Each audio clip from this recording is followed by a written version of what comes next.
Xbox On. Welcome to Xbox On, a podcast with one host about one console, Xbox. I am said host, Jesse DeRosa, and on today's episode, we'll be talking about the latest Xbox news for the week of December 10th, 2020, including Halo Infinite has been confirmed for a fall 2021 release, Xbox Cloud Gaming is officially making its way to iOS, I tried the McRib this week, and more.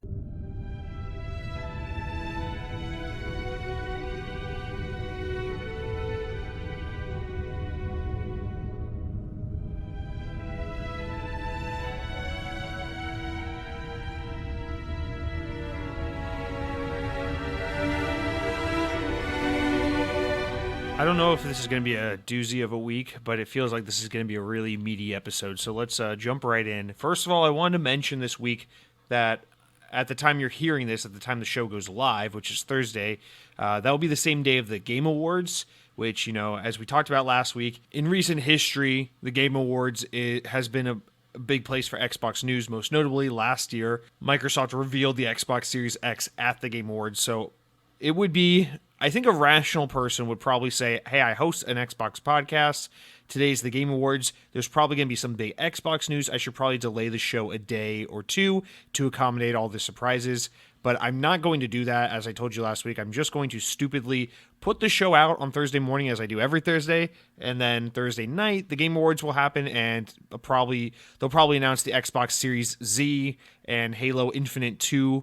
And that the McRib is also Xbox Series X enhanced, and all of that will be missed because I'm stupid and I jumped the gun and I uploaded at the same time I always do instead of just being patient waiting for the Game Awards. But nonetheless, I'm only letting you know this to say, yes, the show will go live Thursday. If you're listening to this on Thursday, you already know that. But just know we'll cover whatever happens during the Game Awards. We'll cover the next week. So yeah, it's going to be a lengthy full week wait before we cover that news. So it might seem a little old by that point, but oh fucking well. And as a side note, Microsoft did confirm, or kind of through a Halo Waypoint article, which we'll get to soon this week. They did confirm that there will be some surprises at the Game Awards. I don't know, who knows what that means. Maybe it means DLC.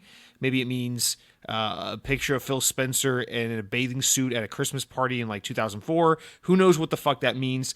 It might be something big. It might be something small, but we're taking our chances. Xbox On has always been a podcast about gambling, and so that's what we're going to do this week. So that has been addressed. And then our second thing I wanted to mention, as it is Thursday, December 10th, this is Cyberpunk Day. This is the big launch day for Cyberpunk 2077. So if you're listening to this on Thursday, you're probably driving around town in your 2006 Toyota Camry LE on your way home from Target or Fry's Electronics with your new copy of Cyberpunk 2077 in your hands, and you're saying, let me hit up this Chick-fil-A drive-thru real quick, and then I'll be home.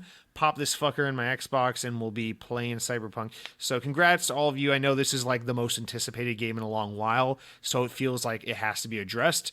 Personally, I mean, I don't know, man.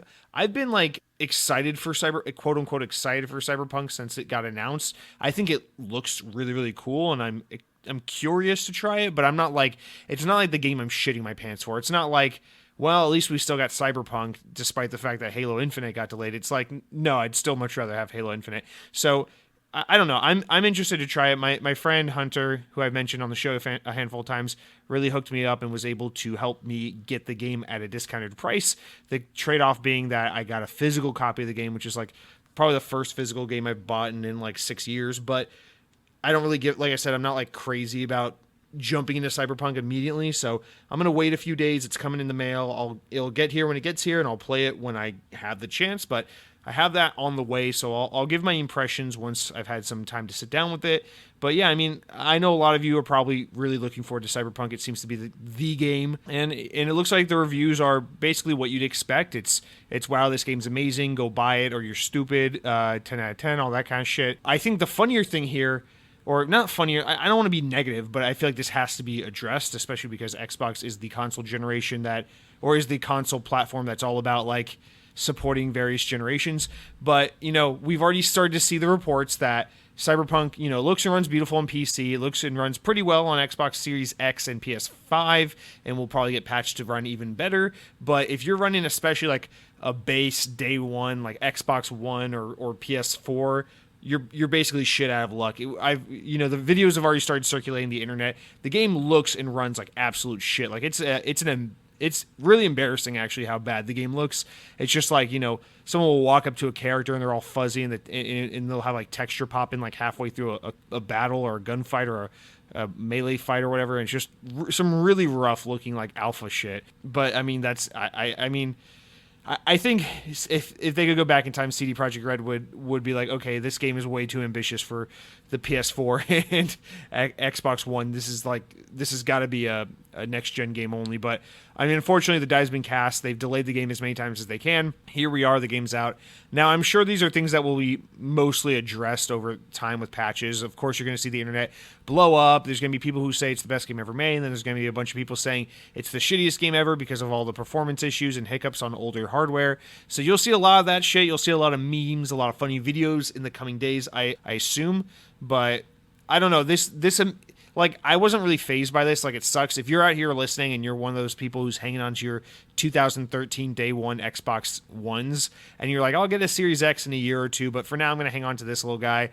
I'm sorry if you were someone looking forward to Cyberpunk. It looks like the game is just going to perform like shit and probably greatly impact your ability to enjoy the game. So that is a serious thing, but I more so wanted to bring this up just to say, this is a concern I've had about going into this generation in general, and now Cyberpunk is realizing this concern, and now I'm really worried about what it means for Halo, which is that, it's really great that, especially on Xbox of all platforms, the mentality is like, we're doing this thing where we're trying to support the older generations. Think of it more like the PC market, where it's like Xbox One is like the minimum spec to run the game, and then you can run it up to an Xbox One X or a Series S or a Series X, so you have a handful of hardware options as to where you want to play the game, and that's kind of where we've gotten to a little bit with the games industry. It's a little more PC like in that sense, but stuff like this worries me about Halo because, like as we saw in July, Halo really as a franchise can't afford to be taking these big optical like punches with the Craig memes and stuff like that. So if Halo Infinite comes out, remember it's a game that's been promised for your 2013 Xbox One. It's promised to be available on that platform.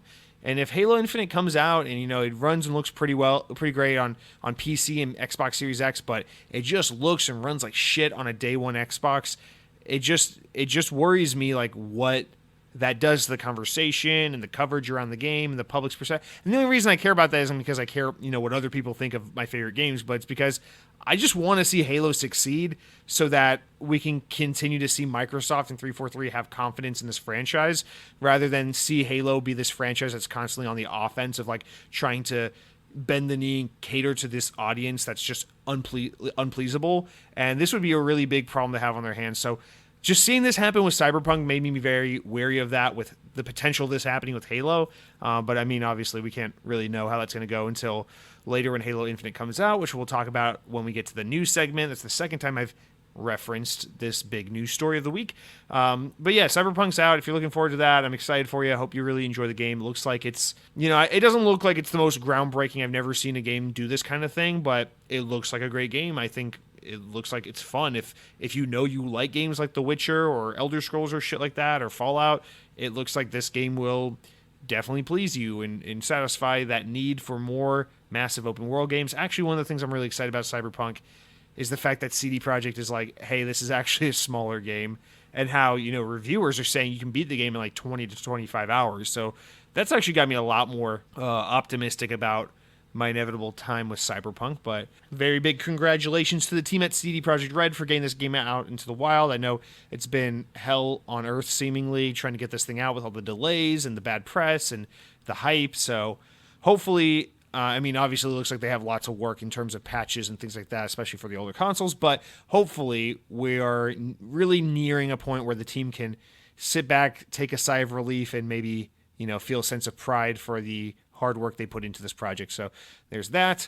Now, one thing I won't be mentioning in the news this week that you may have seen circulate a little bit is this rumor of the Halo Fortnite crossover that's been planned, this Master Chief skin crossover. You see Fortnite do this almost all the time now. It's like they've got all the different Marvel characters and the Batman characters, and I think now they got Kratos from God of War in there, and they're just always doing these crossovers. They got the fun guys from all the movies you like, all the big pop culture references. Fortnite's basically just become a giant Funko Pop simulator where it's just like, I'm like, pretty soon here you're gonna pop in Fortnite. You don't pop it in, you download it. You're gonna boot up Fortnite, and you're just gonna be like, oh look, it's the Fortnite Golden Girls crossover. I can't wait to play as this old woman in Fortnite. So that's basically where we're steering with Fortnite. So the idea of a Halo crossover with Fortnite doesn't surprise me. In fact, I was pretty convinced by the rumors and the leaked images and everything. I'm sure it is a real thing. Maybe that's what we'll see at the Game Awards tomorrow night. I don't fucking know. But the reason I don't want to cover this is not because I think it's a fake rumor or there's no weight to this rumor, but because I just don't want to cry on my podcast, okay? It's like, I don't like Fortnite. I don't want to see my precious John 117 running around with a pickaxe, hitting Shroud or whatever the Twitch streamer's name is, trying to build blocks around a building and avoid hits from 12-year-olds that are cursing at you and saying insulting things about your mother. I don't want this game. So that's why I'm not going to talk about it, but just know, yes, I know it's a thing. Please don't comment. Now, speaking of comments, let's jump into some comments and stuff from the audience this week. This week, I'm feeling pretty good about the comments. It's a lot of bullshit, a lot of food-related comments, so it's definitely my kind of week in terms of the kind of feedback I got from you, the audience. Remember, if you ever want to write into the show, you head on over to youtube.com where I upload the video version of the show each and every week. And by video version, I don't mean with a camera showing my face. I mean it's just the audio with a thumbnail for an hour and a half, so deal with that. But you go over to youtube.com, you type in second best gaming, that's my YouTube channel. You'll see the Xbox On playlist from there. Click on that fucking shit, man. We've got like 700 subscribers, guys. That means we're pretty close to 1,000. We're pretty close to the point where I can start monetizing this. I might be able to make you watch that YouTube ad where the girl sings about being so hard, you moved to the city in the broke down car. You might have to watch that ad play over my YouTube video if we can just keep getting the subscriber count up. So please tell your friends, tell your family, go and find an enemy, someone you greatly disagree with, and try to bond with them over my podcast and get them to subscribe to the Xbox On show.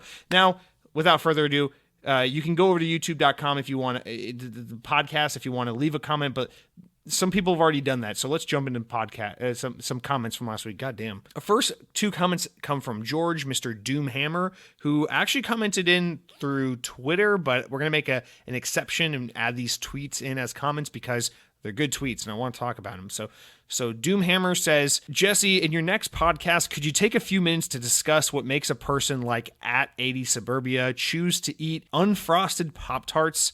And then you say, me and my friends have been wondering what makes someone do this willingly. So this is in reference to someone on Twitter, some random person. I have no idea who this person is. Seems like a totally rational human being. But this woman, this young lady had the audacity to say on Twitter that unfrosted Pop-Tarts are like the default correct Pop-Tart. Like she insinuates that the frosted Pop-Tart is the bastardization or the weird alternative to the classic standard Pop-Tart, which is, of course, the unfrosted Pop-Tart. And this is just entirely wrong. In fact, this isn't one of those like, I disagree with your opinion, or like, oh, you're saying, heinous things, blah, blah, blah. This isn't about my opinion versus your opinion or your preference versus mine. This is about what's dangerous, okay? There's certain information that can be dangerous. People don't like the notion of like, extremist terrorist groups gaining traction on the internet because it makes their platform heard and loud, and it draws, seedy, creepy people in different corners of the world towards these dangerous groups of individuals. And that's more in line with what I'm talking about here with Pop-Tarts. Trying to tell people and convince people that unfrosted Pop-Tarts are the way in which God intended for Pop-Tarts to be consumed is a dangerous mentality to be spreading, is a dangerous thought. This is simply about spreading dangerous messages and the kinds of effects that those can have when those messages, hit the right ears, hit the ears of people who are capable of bad things. And I worry what our world would look like if the majority thought dangerous thoughts like unfrosted Pop-Tarts are a viable food source. And that's just scary to me. So I greatly encourage you all, if if you ever see someone talk about the unfrosted Pop-Tart in any way other than the whole like we're ripping on it, or we're bullying people who like the unfrosted Pop-Tart, that's a rare example where it's okay to bully that person. So like, make sure that you let that person know that their opinion and their preference is quite literally worth less than your preference, because again, it's a dangerous stance, and we can't let that kind of speech go around being spread and unregulated. So again, I just like, this isn't funny to me. This is like just not an acceptable thing to say. Now, Doomhammer keeps the ball rolling with the food talk and says, Jesse, I watched this video and it made me think, we know your love of Pepsi and Pepsi products. What off-brand soft drinks have quirky names have you tried? Anything surprise you, for good or bad? Maybe a podcast topic. This is a great question, and you attach a funny YouTube video from a social media guy named Supreme Dreams _1. I've never heard of this guy before, but I watched this YouTube video you attach, and it's very, very funny. It's this guy who's like, he's like acting that he's like in a restaurant, and he's like, oh yeah, I'll have a Sprite. And the waiter's like, yeah, we got Sierra Mist. Is that okay? And he's like, what the fuck? And then like, it just kind of, unravels into this hilarious skit of like, we don't have this drink, we have this drink. It's like, we don't have a manager, we have an assistant manager. We don't have, it's like all this funny stuff. And just, I can't do it justice, but it's a funny little skit you posted here. And it really got me thinking about, I waited tables for about 10 pathetic years of my miserable existence. And it reminded me of when I worked at the Stony River, which is a legendary steakhouse. I don't think they call it that anymore, but it was a steakhouse. It is a steakhouse back home where I'm from, my homeland. And at that restaurant, we served Pepsi products. And it was really obnoxious as hell. And I didn't realize how easy I was getting it, because this was like a nice steakhouse. So like the majority of our clientele were adults, and the majority of the drinks ordered, was like wine and wine, cocktails, and water. Like that was the majority of what we sold. We didn't sell a lot of soda. It was a nice restaurant. People go out. It's a nice dinner kind of thing. It's a place you take someone you want to impress. It's the kind of place you take someone if you're trying to court them and get them on your team. No frosted Pop-Tarts. It's a very nice place. And so occasionally when people would order soda, it would be this thing of like, oh yeah, I'll have a Coke. It's like, okay, we got Pepsi. Is that okay? And it's like, no, Pepsi, that's not going to do it. Blah, blah, blah, blah, blah. Give me a Bud Light. Okay, whatever. End of story. But then I moved on to work at the California Pizza Kitchen. And that place did the same thing. They had Pepsi, not Coke. And I thought, maybe this was just meant to be for me because I'm a Pepsi guy. It seems like every restaurant I work in leans Pepsi. Maybe this is just meant to be. But quickly, shortly after I started at the California Pizza Kitchen, the company switched over from Pepsi to Coke, which really pissed me off because I really enjoyed, at work, I really enjoyed having endless free access to Mountain Dew, Sierra Mist, Pepsi, whatever I wanted.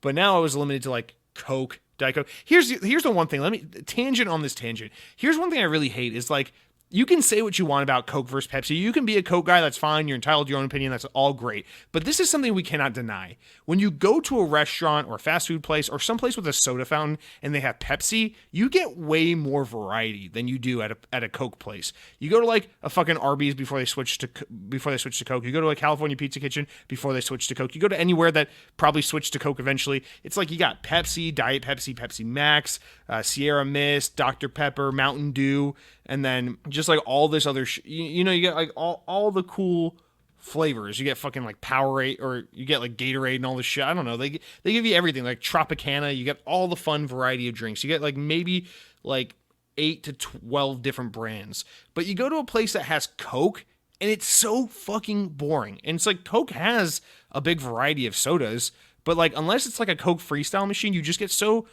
little variety. It's like you got Coke, Diet Coke, Coke Zero Diet Max, Max Coke Diet Peach, whatever, fucking Vanilla Coke, Cherry Coke. It's like 8 brands of fucking Coke. And then you get like Sprite. It's basically just like Sprite or 20 varieties of Coke. What would you like? It's like, it's so fucking lame. You get no variety. You get variety of one thing and nothing else. But you go to the Pepsi place and you got like, you got everything. What do you want? What are you feeling, bitch? You feeling some Fresca today? Even though Fresca is a Coke product, I don't give a shit. Pepsi's gonna give it to you because they give you variety.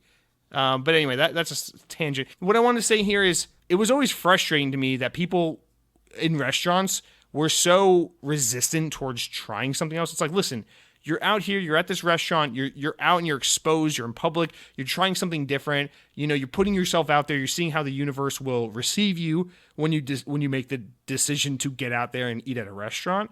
So maybe you should get out of your comfort zone. Maybe you should say, hey, waiter, I asked for a Coke. You said you got Pepsi.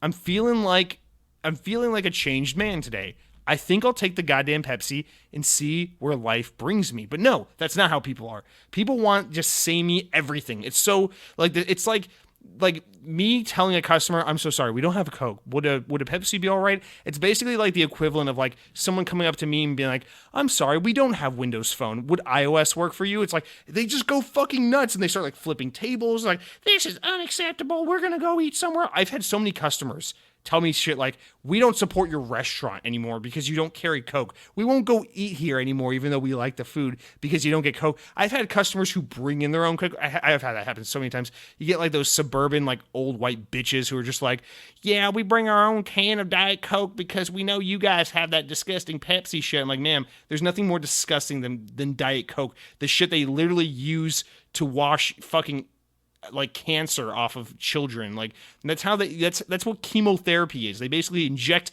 children with Diet Coke because the fucking acidity burns the tumors away. Like, are you gonna tell me that you can't drink a Pepsi because you'd rather have a Diet Coke of all things? But the video you sent me, Doomhammer, that's what it made me think of. So I just had to go off on that. But yeah, I think your actual question was any quirky names you've tried. I don't know. I think I've had Squirt. That's weird. I've tried Mellow Yellow. It's disgusting. I don't know. You know what I'm really into as far as like off-brand sodas it's like I really love trying off-brand root beers. And I think I've talked about this. I like the crafty root beers. I like the Abita root beer on tap. I like the actually Red Hair is it? That Bunny Beer Brewer, whatever. They make a good tap root beer. I like to go to like, oddly enough, usually it's like healthy stores. It's like Whole Foods and in like those hipstery, overpriced health food stores that usually have like an oddly good selection of like off-brand sodas or like crafty root beers and shit. Virgil is a good brand. They make a cream soda. They make a birch beer. They make a root beer. They're all fantastic. You can go sometimes like some of those like shittier supermarkets. You'll see like the Frosties brand of soda. They'll do like blue and red and all these weird colored sodas. And you know what another good soda is Jones. If you ever go, I don't know where to get it around here. I used to get it at Kroger's when I lived in Georgia, but they don't have Kroger's here in Florida, so I don't fucking know where to get it. But Jones soda, oh man, it's so good. It's like super like artsy and shit. They'll do all this like cool kid art and photography on their cans. Like one of their cans, their cream soda, I believe, even has like a picture of Spaceship Earth from Epcot. But like, yeah, they'll just do like They do some cool like cream sodas and berry flavored sodas and cola and shit. And Jones soda's pretty good. I don't know. As far as off-brand quirky sodas and shit, I tend to stay away from that. You know me. There's always enough variety. There's always a new Mountain Dew flavor out there for me to be pursuing that to where it keeps me busy enough. I don't need to be curious and out there exploring the field and trying other sodas because Mountain Dew satisfies me. So does that satisfy your answer? I'm content with my relationship with Mountain Dew, and I don't really seek any outside love. Whew. Okay, so that's out of the way. Guys, Mr. Miggy comes in with our first legit comment of the week, and by legit, I mean the first comment from YouTube, and says, smaller comment this time, BurgerFi is amazing, yes. Chocolate cheesecake is amazing, correct again. Halo 4 at 120 frames per second is amazing. Mr. Miggy, you just won the jackpot. Ding, ding, ding, ding, ding. Someone get this man a sash that says, I'm amazing, because this man knows what's up. Can you imagine, like, what an amazing Friday night that would be if it's like you get off work, you go home, you put on some cologne, you get your skinny jeans on and your Xbox t-shirt, and you go, let's go to BurgerFi. This is a post-pandemic world. We're not wearing masks. No one's getting sick anymore, okay? We're all immune to everything. You can get polio and you wouldn't even know because we're so goddamn genetically enhanced as humans. But you go out to the BurgerFi, you get the double slapper of cheeseburgers and you don't get ketchup on because you're not a goddamn fucking war criminal, and then you're like, oh, that burger was delicious. You know, it'd be really good is if we got some chocolate cheesecake to go with it, and then you walk on down to the conveniently placed Cheesecake Factory that's right behind the BurgerFi in this scenario, and you go in and you say, waiter, table for one, and you get a whole goddamn chocolate cheesecake and you eat the whole thing, and you don't care who sees it. You don't give a shit. You're wearing skinny jeans. You don't care. Your ass looks great when you eat cheesecake and those things. And then you go home and you say, wow, I got the burger, I got the cheesecake. There was no traffic on my drive home. That was nice. What am I going to do now on this Friday night since I'm young? I'm energetic, and I have hours before I will find myself seeking refuge in my bed. And you pop on the Xbox, and boom, you got Halo 4 running at 120 FPS. That sounds like that sounds like an amazing weekend. If I come back to work on Monday, and you're telling me that's what you were doing on Friday night, Saturday night, whatever it was, I'm jealous. Count me in. So Lethal Migraine comes in next and says, just note if you want to put your series console in dev mode, it's a one-time fee of $20 from what I've heard. Well, $20 to make your console capable of playing like every console game ever, it's pretty much worth it in my opinion. So I still wouldn't do it just because I don't fuck with my stuff, you know? Like if I buy expensive hardware, I'm the kind of person who tries to make something look and remain as like new and intact as possible. So I wouldn't fuck with my Series X, but it's nice to know that you could potentially make it run PS2 games. And that's, of course, what your comment was in reference to. Sarugi says, sad reacts to those in Australia. No Papa John's, no In-N-Out Burger, no Wendy's. Here, Wendy's is, or it was, an ice cream parlor similar to Dairy Queen. No Earl of Sandwich, no Chick-fil-A, and all of that. I'll just quietly enjoy my Vegemite sandwiches and Lamingtons. Oh my God, Sarugi, you poor man. Listen, before I finish with your comment, I would just like to say, if I can pick a favorite segment of my audience geographically, it's the Australian listeners. I think all the Australian listeners are my favorite. You guys are the most energetic and fun and interesting. In no offense to my American listeners, but fuck you all. Go be cool like the Australians. Go make a badass Forza game set in your country, and then we'll talk, okay? I don't know. I just have a weird soft spot for you Australian listeners. I want to go to your country and look at that old indoor Sega arcade amusement park thing that's since been abandoned. I guess that's really what I'm getting at. But you continue with your comment and say, and shout out to K-Dog for becoming the newest Aussie listener on your podcast. I've single-handedly doubled your listenership from just me to now me and one other guy. Coincidentally, it's also his birthday on Friday. So if you could wish him a happy birthday, that would be great. K-Dog, happy birthday. Technically, this podcast is coming out on Thursday, so it's an early birthday wish, but nonetheless, happy birthday. Thank you for listening to the show, and may your Friday night, maybe that Friday night I was describing from Mr. Miggy is actually your birthday night. Maybe that's what you're doing on Friday night. You're going to BurgerFi, although I doubt you got one in Australia, and then you're going to the Cheesecake Factory, which I, again, maybe doubt that you have in Australia, but then you're going home to play Halo 4 at 4K 120 FPS. You can do that in Australia, as far as I know. So there you go. Happy birthday and enjoy being awesome. Thank you for listening to the show. Lastly, Sergey says, the podcast continues to be on the up and up, and I'm glad to see it grow. Keep up the good work, mate. Actually, Sergey, while I appreciate that comment, I don't know that the podcast is on the up and up. Actually, the numbers have become kind of stagnant. I think we've hit the ceiling. I think you and K-Dog and the rest have proven yourselves to be the only ones insane enough to listen to a podcast where the host kind of insinuates you're like a Nazi if you eat unfrosted Pop-Tarts and then tries to brand it as an Xbox show. So I think we've kind of hit the ceiling on who's willing to listen to that shit. But nonetheless, I'm extremely happy with my show or our show, I should say, because it's extremely fun when you guys write in and we get to have this ridiculous bullshit conversations rather that we have on the show. So I'm good with that. I'm grateful for the success I've had with it in that regard, and I appreciate each and every one of you listening, unless you're Lethal Migraine, who tried to convince me that Popeye's chicken was shit. Lethal Migraine, I used to love you. Then you said what you said about McDonald's, you said what you said about Taco Bell, you said what you said about Popeyes, and now I just don't know that you can take those things back. Josiah, my brother here, says a Halo Battle Royale would be a very bad idea. The moment of spotlight for that genre has passed, and I don't think it would serve to make the game get ridiculed even more than it inevitably will. That's actually a really good point, and I think that's exactly why there probably won't be a Battle Royale game. I definitely think there was a Halo Battle Royale game at one point. I definitely still think that at one point there was a Halo Battle Royale mode for Halo 5 or maybe Halo Infinite, but yeah, I am with you there as well, that I think it's since been scrapped. People keep saying, you know, like, Halo Infinite's been in development forever. I can't believe it's still not out. It's like, I don't think people really understand what's happening with Halo Infinite and, like, why its development cycle is incredibly warranted. It's like, first of all, it hasn't been 5-6 years since Halo 5 in terms of development for Halo Infinite. It's like, no, after Halo 5, they started building the slip space engine, okay? They didn't just jump into... It wasn't like Halo 5 came out October 27th, 2015, and then on October 28th, they started making Halo Infinite. That's not what happened. They started making a goddamn new engine for Halo. They started post-supporting Halo 5. They were working on Halo Master Chief Collection. There's a lot that they were working on, and the big thing for those first 2 years, I would assume, roughly, was working on that new engine for Halo, not necessarily the new game. They're also, you know, working with all the other media stuff and Halo Wars 3 and all this shit. So it hasn't just been Halo 5 entire dry spell for half a decade. So first of all, there's that.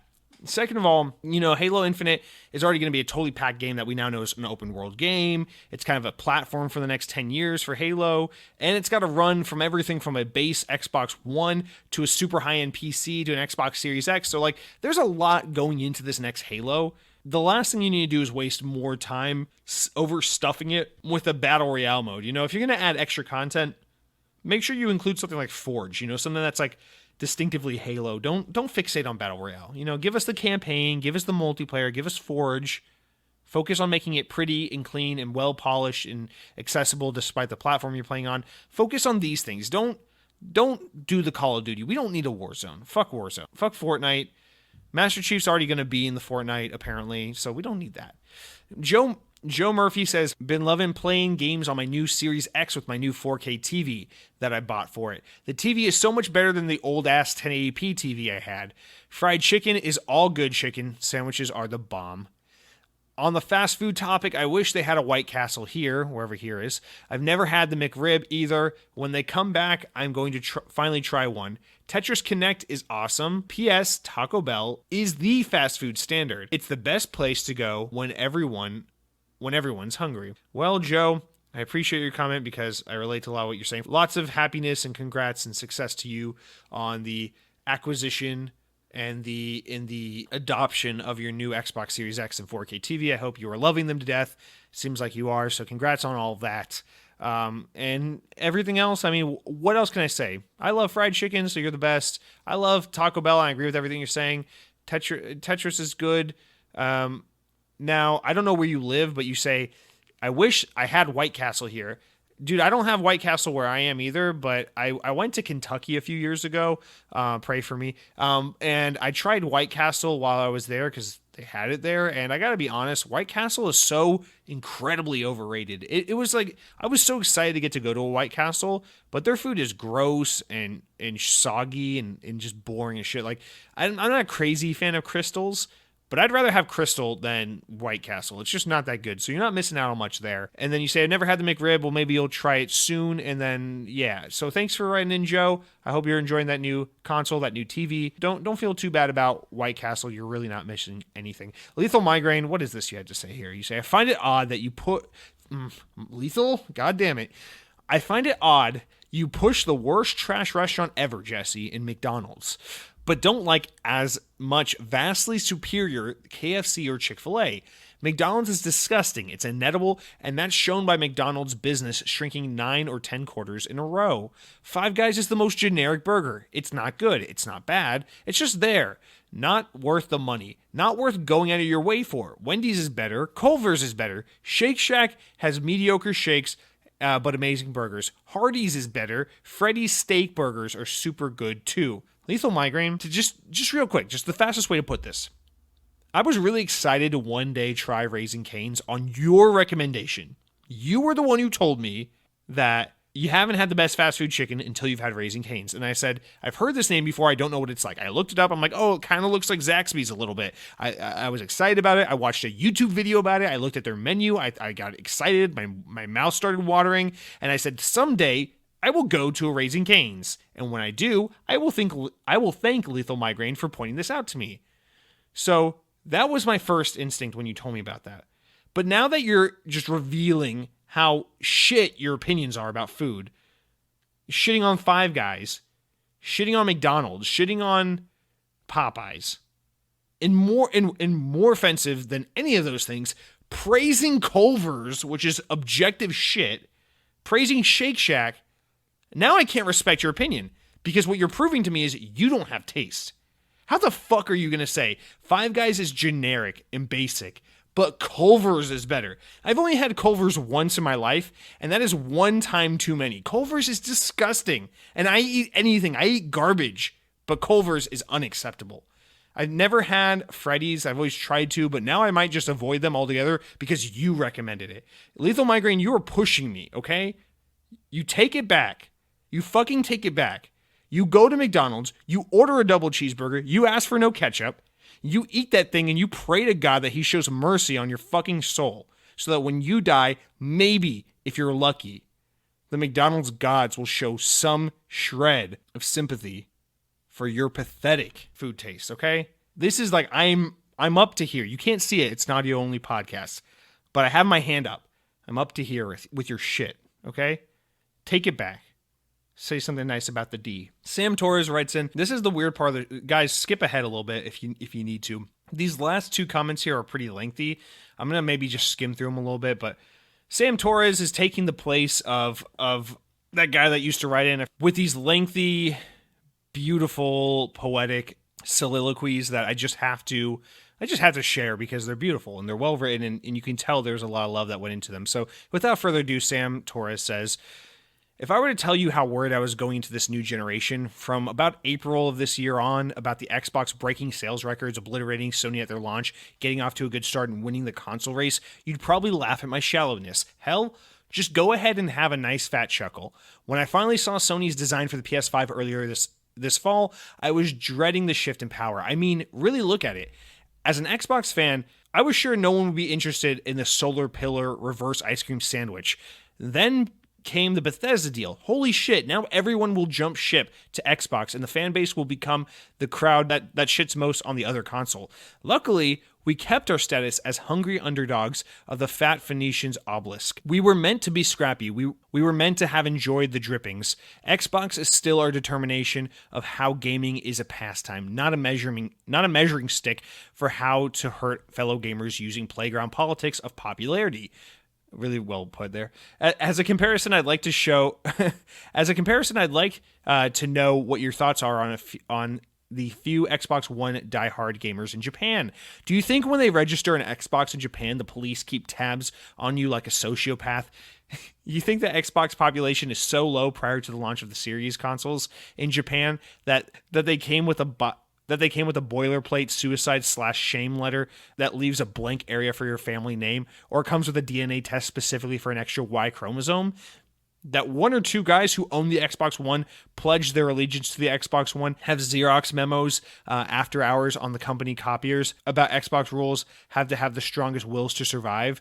We, back here in the US, have it easy. We can be satisfied with the knowledge of our console of choice. It just keeps opening the gates and welcoming in more gamers of all walks of life. But they love to spit in our faces. Yes, Xbox did not fuck up. They remained my cross to carry as others sling their bug snacks and buzzy haptic feedback controllers in my face. I will make everyone aware that, quote, Xbox is sick in the most grating Steve Buscemi voice I can muster. Thanks, Jesse. You and your podcast elevate the Xbox. Well, thank you, Sam Torres. Those are really well written. First of all, I think you actually, maybe you're just joking here for the most part, but I actually think you bring up a good point here, which is that it's really surprising that of all things, or at least when you put it the way you put it, which, in all fairness, I know you're trying to like, make a point, but also be lighthearted and fun. But if you really, your point obviously leaves out a few key details, but not out of malice, but out to make a point. But I guess what I'm trying to say here is that when you put it the way you put it, where it's just like, Xbox Series X was announced first, it looked better than PS5, it's more powerful than PS5, they bought Bethesda, they did all this shit. It's like, wow, how is Xbox not going to take the mantle of like the premier console this generation, And then Sony came out and they were like fumbling with shit, they wouldn't show anything, it was obviously less powerful consoles, rumored to be more expensive, blah, blah, blah, less accessible, all this shit, no backwards compatibility or really limited and gimped backwards compatibility, all this shit that Sony was kind of fumbling with. It really seemed like for a minute there, it's like, okay, Xbox should definitely take the crown right now. But then that just didn't happen. It's like everything Microsoft did, everything Sony did, none of it fucking mattered for the most part in this kind of arbitrary console wars perspective, at least, where I'm sure Microsoft being a lot better with the Series X marketing lead up and everything, and the way they handled the brand from, the announcement last year all the way to the release this year, I'm sure that greatly benefited Xbox, and that, yes, the Series consoles are, better received and perceived by the public than, the Xbox One was back in late 2013. But whatever they did that was good, it just definitely wasn't enough to beat PlayStation. I mean, like, just think anecdotally for one, like, go anywhere right now and ask someone like about the new consoles. Everyone's like, oh yeah, PS5 is impossible to find. It's sold out everywhere. I wish I could get a PS5. Oh, the PS5 looks sick. Whatever. Be like, hey, what about that Xbox? They'll be like, oh yeah, there's that new Xbox. Stupid Xbox. It doesn't matter. And this is a thing I think really people forget or fail to notice as far as patterns are concerned, is we're now at the point where there have been enough generations of Xbox and PlayStation that the 360 wasn't the one time Xbox started to show like we played our cards right and we did all the right things, and now we're going to beat PlayStation and we're going to be the number one console. The Xbox 360 was actually the story of the time Microsoft was their one fluke generation, the time that they're outlier in terms of like that console brand, right? 360 did good because for a couple reasons. Because it came out a year earlier, it came out cheaper, it had the innovations first. PlayStation really, really fucked up with pricing and messaging and all those things with the PS3. So it was this combination of Xbox being better with the marketing, more friendly, more affordable, most importantly, first. And then the other part of the equation, because it's not just about what Microsoft does right, it's also about what Sony does right or wrong. The other part of that equation is what Sony did wrong, which is so much. And the most important thing is that price there. It's the fact that you could have gotten a 360 for as low as $300 and a PS3 for as low as like $500-$600. So it's the fact that, Sony fucked up every way imaginable and Xbox knocked it out of the park every way imaginable. And so that's why the 360 was so successful. But you got to remember, like, at the end of that generation, PS3 caught up. Sony did right throughout the rest of the generation to make up for that shit. And at the very end, they caught up. PS3 actually outsold the 360 when you look at global final sales for those consoles.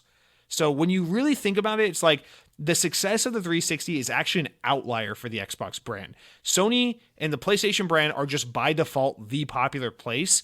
And the reason why that's a relevant story to today's situation is that, Sony fucked up in the PS3 generation and had to, make up for it over that decade or so. And then Xbox fucked up in their third generation as well with the Xbox One, and then has spent these past, 5-7 years trying to make up for lost ground and remarket and, change the public perception. So both brands did the same thing. And I think the thing to note there is that there seems to be this trend that's like hubris where these consoles like just fucking fall flat on their face. These brands, they fuck up because they experience so much success that they're like, yeah, our audience will just do whatever the fuck we tell them because they love us. And that's not how it is. Gamers are really finicky and they will revolt if they don't 100% love everything you're doing. So I think everyone's experienced that. Even Nintendo has. Like, NES was great, Super Nintendo was great. We can all look back on the N64 with nostalgic lenses like we like to do and talk about how we were all playing GoldenEye and Mario 64 back when really almost no one was because the N64 sold like shit. But like the reality is like the N64 fucking fell flat on its face compared to the PlayStation 1. The PlayStation 1 dominated. I think the N64 sold like something like 24 million units, or maybe not even that much by the end of its generation. The PlayStation 1 sold like over 100 million units. Like PlayStation 1 fucking clobbered N64. That was Nintendo's third generation. So it seems like there's this trend of like third generation slumps, like junior slumps, I guess, where like Nintendo fucked up with the N64 And Sony fucked up with the PS3, which is their third attempt. Xbox fucked up with the Xbox One, which is their third attempt. It seems to be a trend, but if there's anything we've seen, from GameCube onward, from PS4 onward, from Xbox Series X onward, it seems like there's this reactionary trend, with the exception of the Wii U, of course, where it seems like the brand matures. It learns its lesson after that. So what makes this new generation so interesting to me is that it's not, in the 360 generation, it was an ego-driven PlayStation and a young and hungry Xbox. And then in the Xbox One generation, it was a hubris-filled, just overly confident, cocky, shitty Xbox that fucked up. And then it was a mature and learned Sony with the PS4. But now we're on to the Series X generation, where what we have is two very mature brands. And if you want to count Nintendo, three very mature brands.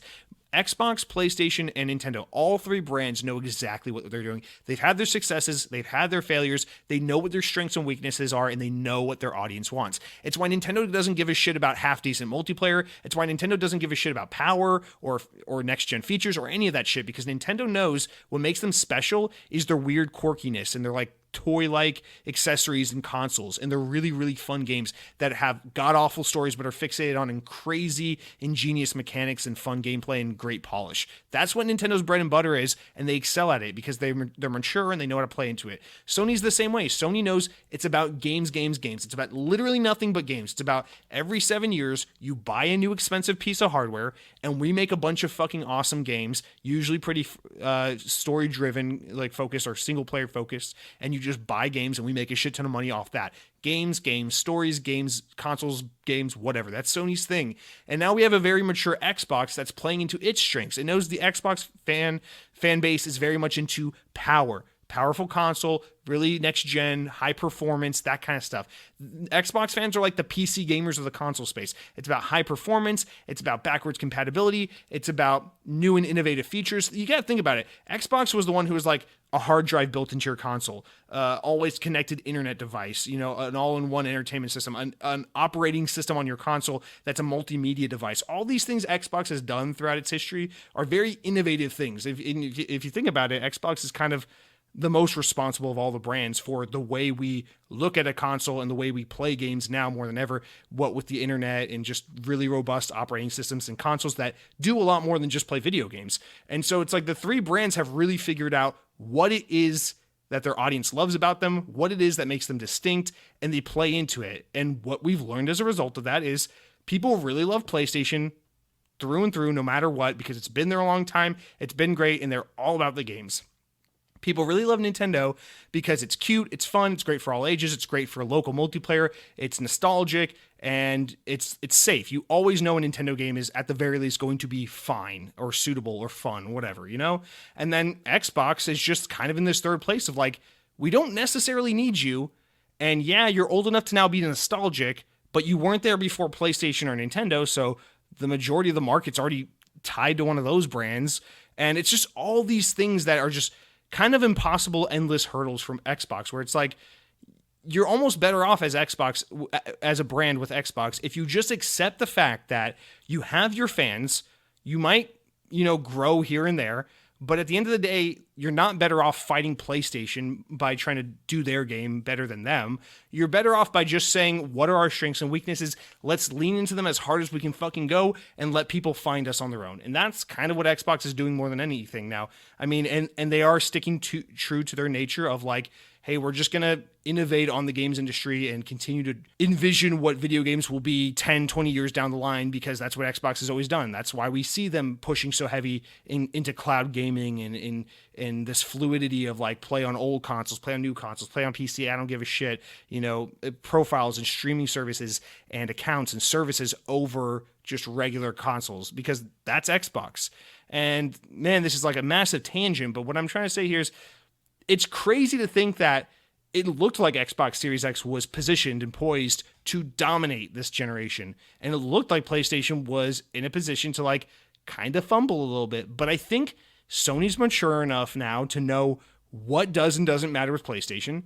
Xbox is mature enough at this point to realize and know what is and isn't right for Xbox. And so it just is what it is. Gaming is a mature market at this point. Gamers know they love PlayStation. It's always been good to them. It's always delivered the games. Even though PS5 isn't as powerful as the Series X, it's plenty powerful. The games look plenty good. And PlayStation has never put out a console that was super shitty and underpowered and didn't have good games. So there's no reason for gamers to think, oh man, if I buy a PS5, it might not be like the PS1, 2, 3, or 4 and have good games and good graphics and everything. It's like, no. PlayStation has made you very secure in knowing that buying a PS5, investing in a PS5 is going to assure you great games, plenty of them, a really nice console with great hardware in a super inferior controller. And that's just the thing. It's like they have the market. They just have, I don't know.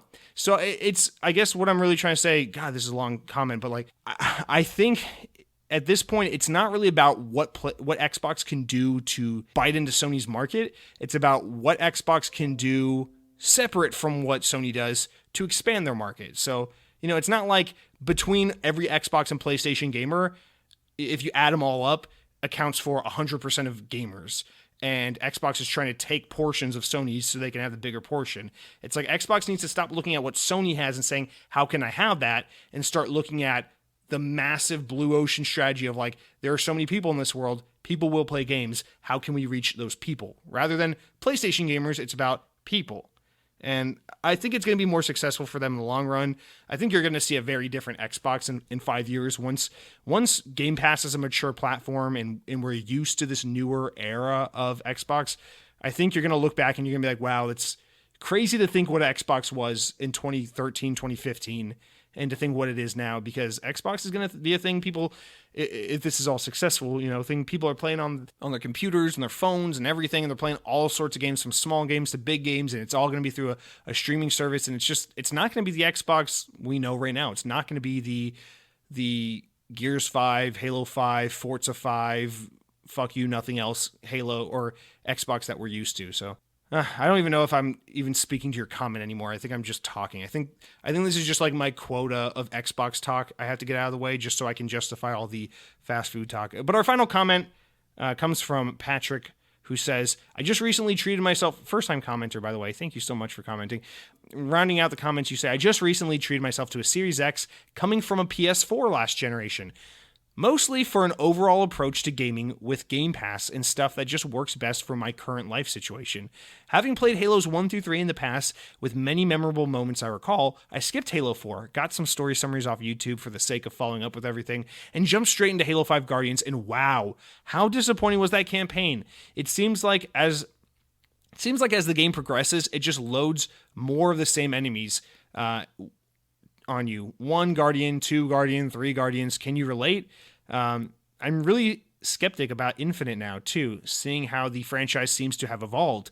Really like your podcast, but is there any chance you could provide timestamps? I was kind of overwhelmed by the fast food coverage in the last episode. Being a hypocrite, too, sometimes. I still want to drop in that In-N-Out cheeseburger was my absolute favorite. What absolutely tore up my whole holiday cruise stomachs was Heart Attack in Vegas, though. Boy, what a shitty mess. I was really enjoying the overall satiric concept to fast food as a quote-unquote treatment. Probably you can't relate, but the food was utterly crap. All right, first of all, Patrick, thank you for writing in. Welcome to the show.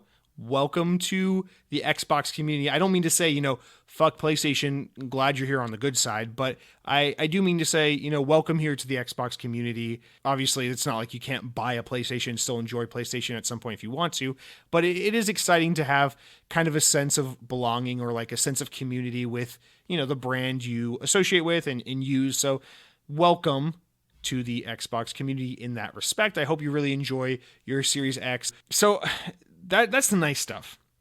Now we gotta get into the mean stuff, okay? Halos 1 through 3, you play them in the past, memorable moments, great games. Skipped Halo 4, go back and play Halo 4. It's phenomenal, okay? You gotta go into Men in Black and get one of those pens that wipes your memory and wipe your brain of all the Halo shit, okay? Go into Halos 4 and 5 completely blank, without any preconceived notions, without anyone telling you Halo 5 has a shitty story, Halo 4 has bad multiplayer, whatever the tropes are about these games, play them for yourself and make your own assessments, okay? Halo 4 is great. Now, Halo 5 Guardians, you said you played it. I'm not going to assume your lack of enthusiasm for the game is a result of all the negativity on the internet. Maybe you didn't know a lot of that stuff, so I won't say that, but again, you're welcome. As I've said in the past, you're welcome to not like the game. You're welcome to think it was overrated, but might I just say, I think Halo 5 Guardians has a fantastic campaign. Let's set the story aside, because that's the thing people want to shit on the most is the story. I actually think Halo 5 has some of the best gunplay, gun variety, enemy variety, and level design of any of the Halo games. I think it's really great. You got the Prometheans, which are actually fun to fight now, and they're better balanced. You've got all the Promethean weapons, which are actually fun to fight with now. You've got all the Covenant weaponry, and then you got the UNSC weaponry. So tons and tons of weapon variety, and they all feel great. And then you've got great enemy variety because you fight Covenant, Prometheans, which is, just like Halo 4, a lot of enemy variety. And then I think the level design is really cool. I think the levels look awesome. I think there's a lot of verticality to the levels. There's a lot of nice fight scenarios and little hidden paths and alternate routes. I think Halo 5 has pretty great gameplay and level design. Now, I understand the criticism of like overfighting the Warren Eternal too many times. Sure. I even agree with that criticism. I think you fight him too many times. It's kind of a cheap boss fight. Sure. But that's a small portion of the game relative to the rest of the levels and the rest of what you're doing in the campaign. I personally just really like the campaign in Halo 5, so you're not going to find me agreeing with you on that, but of course you are entitled to your own opinion. Hopefully you play some Halo 5 multiplayer and at least find some fun in that, because it seems like everyone at least universally agrees that Halo 5 has pretty rock solid multiplayer. So if you got time for that, maybe that's something worth checking out. I would remain optimistic about Infinite now, though. I think Halo Infinite is going to be a very, very different Halo game from 4 and 5. I think Halo 343 is trying really hard to get away from their, for better or for worse, their interpretation of Halo, and they're trying to find this happy medium of like an evolution of the franchise plus what they've brought in plus what Bungie created. So I think you're going to find something a little closer to those older Halos with Infinite, but I guess we'll still have to wait and see. Now, as for your fast food thing here, you say... You mentioned In-N-Out, of course, we've talked about it, but you mentioned Heart Attack in Vegas. So I actually know what this place is. I've seen this on the Travel Channel. I saw a news, I don't know, I've seen this on I think it was the Travel Channel, but it's that restaurant where like, it's in Vegas where like the servers are like waitresses and like the chef is like the doctor, and like it's kind of like a role play restaurant where like you have like those like triple bypass burgers or whatever, and like the burgers are like absurdly large and disgusting and greasy, and it's like a whole like thing.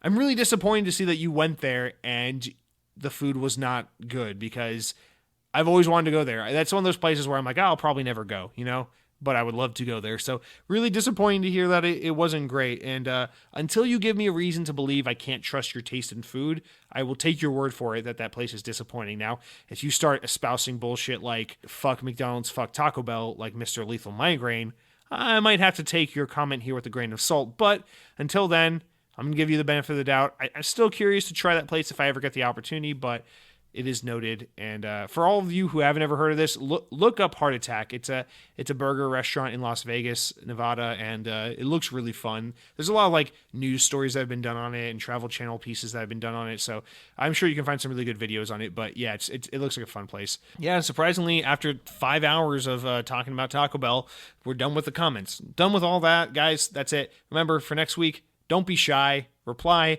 And also, if I might add, I really appreciate the long comments, guys, but I am trying to keep them down a little bit just because we end up doing this, going an hour into the show without getting into the news. So if you can, just try to keep them a little more abbreviated, but at the same time, I'm not going to really ding you for it, because look at me, I still read them anyway, even if they are long. Oh, and Patrick, one last thing to your comment. I did add timestamps. On your recommendation, I've thought about this for a long time. Should I add timestamps? But I'm a lazy fuck and I don't do it. But on your recommendation, I added in timestamps, so... You're welcome. No, but for real, I added timestamps in for last week's episode because you mentioned it, and I will start putting them on the YouTube video. So go into the description on YouTube and you will see there are timestamps. They're kind of broad, easy timestamps where it's like intro, comments, news, small news, games with gold, stuff like that. It's not like super detailed ones like a different timestamp for every comment, but it should help break things up for those of you looking to skip some of the comments and get more into the news. But anyway, that's it for this week's comments. Don't be shy. Reply. Log into the YouTube, comment, tell me something I don't know next week. But now let's jump into what I've been playing. But before I can tell you what I've been playing, guys, I've got to tell you about what I've been eating. Lethal Migraine writes in and says, the McRib is bad, overly fatty, not very good tasting. We have a gas station chain here called Quick Trip. They have something similar to the McRib. It's much less fatty, amazing barbecue sauce, and it's an outstanding sandwich. Lethal Migraine, I think we've already determined that your opinion on food doesn't matter. But I bring this comment up because what have I been eating, guys? The McRib. So, yeah, earlier this week on Sunday, I spent the day at Epcot, and on my way home, I was like, you know what? I'm hungry. I didn't really eat anything at Disney today. I think I'm going to go for it. I think I'm going to pull the trigger, stop by McDonald's, and get the McRib. So I asked my girlfriend, I'm like, did you eat dinner? Do you want me to pick you anything up on my way home? And she goes, McDonald's? I'm like, do you want me to go to the grocery store and pick up some like broccoli or something so that we can live to see our grandchildren? And she goes, no, McDonald's sounds good. So I whip it into the McDonald's drive-thru and I order the McDonald's. And here's the thing is I'm thinking, here's my chance. Got to try the McRib out of obligation. I got to know what it's like. You know, everyone's talking about it. I want to say something on the show. And I get up to the window and they're like, McDonald's, what do you want? Get out of here. Fuck off. And I'm like, I can't do it. I want to say the McRib. And I go, I'll take 2 double cheeseburgers, no ketchup, no mustard. And give me a large fry and some chicken nuggets with that ranch sauce. And that was it. Man, I said my usual and I just skipped the McRib. It didn't happen. And so I came home, I enjoyed some delicious McDonald's as I always do, and the McRib was passed on. But today, literally right before I record this podcast, you know, my girlfriend was like, oh man, you know, let me pick something up because, you know, you got to record the podcast when you get home from work, blah, blah, blah. So I'll pick something up. So I come home from work, and what do I see on the counter but a McRib? Guys, she thought of me. She got the McRib. She said, I wanted you to try it before you record the podcast because I want to hear what you think about it. So she got me the McRib. It was the sweetest thing ever. And so, yeah, what do you want me to say? I tried it. I've had the McRib. It's done. It's over. McRib has been accomplished. Achievement unlocked, 15 gamer score. I swear to God, if you eat the McRib and the achievement is odd gamer score, if it's like 7 or like 4 gamer score, I'd be so pissed. I would go to McDonald's and I would say some Lethal Migraine shit. I would be like, you guys suck. This place sucks. But no, in all honesty, I tried the McRib. It was 15 gamer score. It's fine. It's not going to fuck up my gamer score at all. It's, guys, it's exactly what I thought it was. It is 100%. I'll say my favorite thing about the McRib is every time you taste the onion or the pickle, it tastes distinctively McDonald's because McDonald's onions and pickles taste like McDonald's to me. So, like, that was my favorite part of it, was eating the onions and the pickles because I was like, oh yeah, this is McDonald's. But the bun and the sauce and the pork meat, I gotta be honest, guys, it tastes exactly like what it looks like. Like, it is a very cheap, generic, like, run-of-the-mill, like, mystery meat pork sandwich. Like, it is just nothing special. Like, it's not bad by any means. I'm not shitting on the McRib. Like, was it good? Did I finish it? Of course. Would I ever order it again? No. Like, and this is why the McDonald's cheeseburger is so special. Nothing in this world tastes like a McDonald's burger. People always lie. People love lying. And they say things like, oh, this place has a burger that tastes just like McDonald's, or like, I know how to make a burger that tastes like a McDonald's burger or a Big Mac or whatever. It's like, everyone who tells you that is a communist because they're fucking lying to you. It's just not true. Nothing in this world tastes like a McDonald's. There's one and only thing that tastes like, there's one and only thing in this whole world that tastes like a McDonald's cheeseburger. You know what it is? A fucking McDonald's cheeseburger. So when I go to the McDonald's drive-thru and someone says, you can have the McRib, which is fine, but it tastes kind of like a cafeteria mystery meat rib sandwich or a frozen TV dinner rib meal thing. It's good, but it's nothing to write home about. When my options are that or a McDonald's cheeseburger, which tastes like nothing else but a McDonald's cheeseburger, no other place has this. It's so good, it's so delicious, it's so distinct, it's so iconic. Why would I say, yeah, I'll take the McRib? Why? Because it's a limited time item? Because it's exclusive? Because there's hype around it? No. Fuck that. My taste buds don't cave into hype. My taste buds know right from wrong. And they know that goddamn double cheeseburger, hold the ketchup, is going to be way better than that McRib, which tastes almost identical to something from the frozen food aisle or something from my high school cafeteria. So no, I'm not going team McRib. If you're a McRib proponent, or a purveyor of the McRib, I gotta say, I'm happy for you. I'm glad it's back in season and that you can have it. But for me, no thanks. I'll stick to my double cheeseburger or my quarter pounder, no ketchup, of course. My chicken nuggets with ranch and my large French fry. I'll stick with that shit because that's what McDonald's is all about.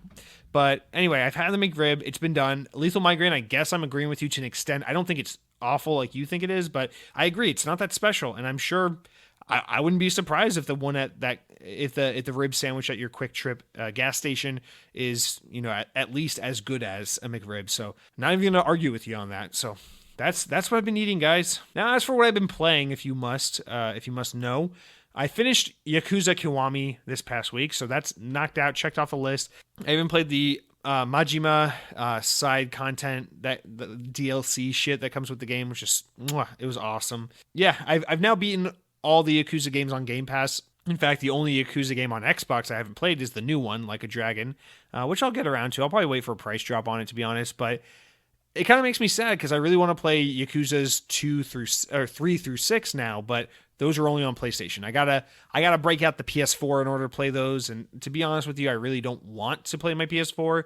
I try to avoid it at all costs, not because I hate PlayStation, just because I just don't really feel at home when I'm playing games, when I'm on my Switch or my PS4 or my PC. I really only feel at home playing a video game when I'm on my Xbox. So my thing is always is there a way I can wait for this to come to Xbox or play it on Xbox or just avoid playing it altogether?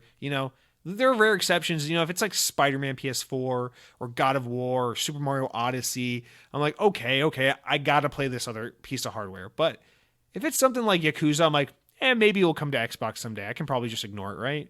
So that's kind of where I am with that franchise now, but I cannot recommend it enough. I really mean this. 2020 for me in gaming is the year of Yakuza. It's like a franchise I never thought I'd give a shit about, but I'm so glad I tried it. I cannot recommend this series enough. I mean, they're just so good. The stories are so good. The characters are so lovable. I'm super into Kiryu-san, the main protagonist. He's like one of my favorite video game characters of all time. All of a sudden, he and Majima, not the two main characters, but the main character and one of the more popular characters. Those are two of my favorite fictional characters, just period, in media. I really love Yakuza. I love these characters. The stories are fucking great. The Yakuza is my go-to dumb action story. It's just, I cannot recommend it enough. Gameplay is super fun. Story's amazing. Open world is not too overwhelming, so it's pretty approachable for someone like me who's not Mr. Diehard. I need 800 hours of gameplay from this one $60 game, so I don't know. In fact, speaking of which, Doomhammer comes back around and says, love all the Yakuza series, and I also started it when it came to Xbox as well. Think the rest will come to Xbox? We can hope. Well, like I said there, I don't know, man. I think it's a little dependent on how these games perform on Xbox and on Game Pass, and I don't know. It's we've seen a good relationship between Xbox and Sega as of late with Phantasy Star and Yakuza and all this stuff, but I don't know what to think. I don't know if we'll see any more Yakuza games. I would not be surprised just because I feel this is what you see so much with Japanese games in particular, where it's just here's a couple games on this platform, a couple games on this platform. I wouldn't be surprised if they just hard stop and they're just you got Yakuza 1, 2, and 0 and Like a Dragon. So 0, 1, 2, and 7. You got that all on Xbox, and for everything else, you got to buy a different console. Kind of like how Kingdom Hearts is you got to get a PS1, a PS2, an iPhone, a Nintendo DS, a Nintendo 3DS, a Sony PlayStation Portable. You need to get all these things if you want to experience the Kingdom Hearts story. And it's what the fuck are you doing? I feel you just see that stuff so much with Japanese games. Even I don't know, even Monster Hunter does that. They're you got to get a PSP, a Nintendo 3DS, a Wii U, and an Xbox One if you want to play all the fucking Monster Hunter games. It's what are you doing, man? Just either support a platform or don't, but I don't know. I'm not holding my breath, but I really do hope they come eventually. If not, I might actually just cave and play them on PS4, to be honest. But yeah, that's going to do it for all the non-news related content. Guys, we're 180 hours into the show. I think it's time to jump into the news. All right, we got a decent amount of news to get to this week. Some really good stories too. It's not a bunch of filler and shit, okay? And savor it too, because this might be the last good week of news until sometime in January. Usually, after the second week of December, after the Game Awards, that's when it goes into Christmas mode and everything just falls off a fucking cliff. If you listened to the podcast last year, you know. Basically what's going to happen after this week is it's going to be basically bullshit fluff news from here on out until like mid-January, until like spring games start coming out in like January, February. So it's going to be a little bit boring after this, but we're going to do a lot of like end of year episodes and special episodes and fun segments and things to kind of fill it out. Because like I said, the show's always going to be here each and every Thursday, so don't you worry about that. But if you come here for the good news, then you might be shit out of luck. All right, our first story is, without no more teasing it, it's Halo Infinite, guys.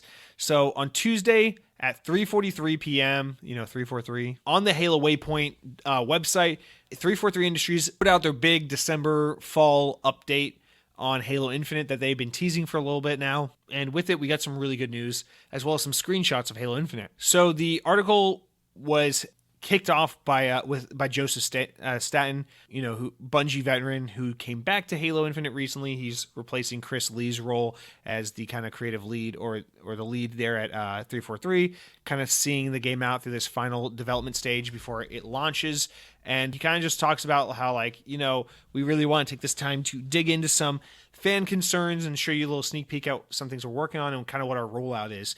But he basically gets right into it by saying, here's the deal, guys. Halo Infinite, fall 2021. So cue the horns, everybody. I was fucking right. You think I'm wrong? You think Bethesda games aren't coming to PS5? Fuck you.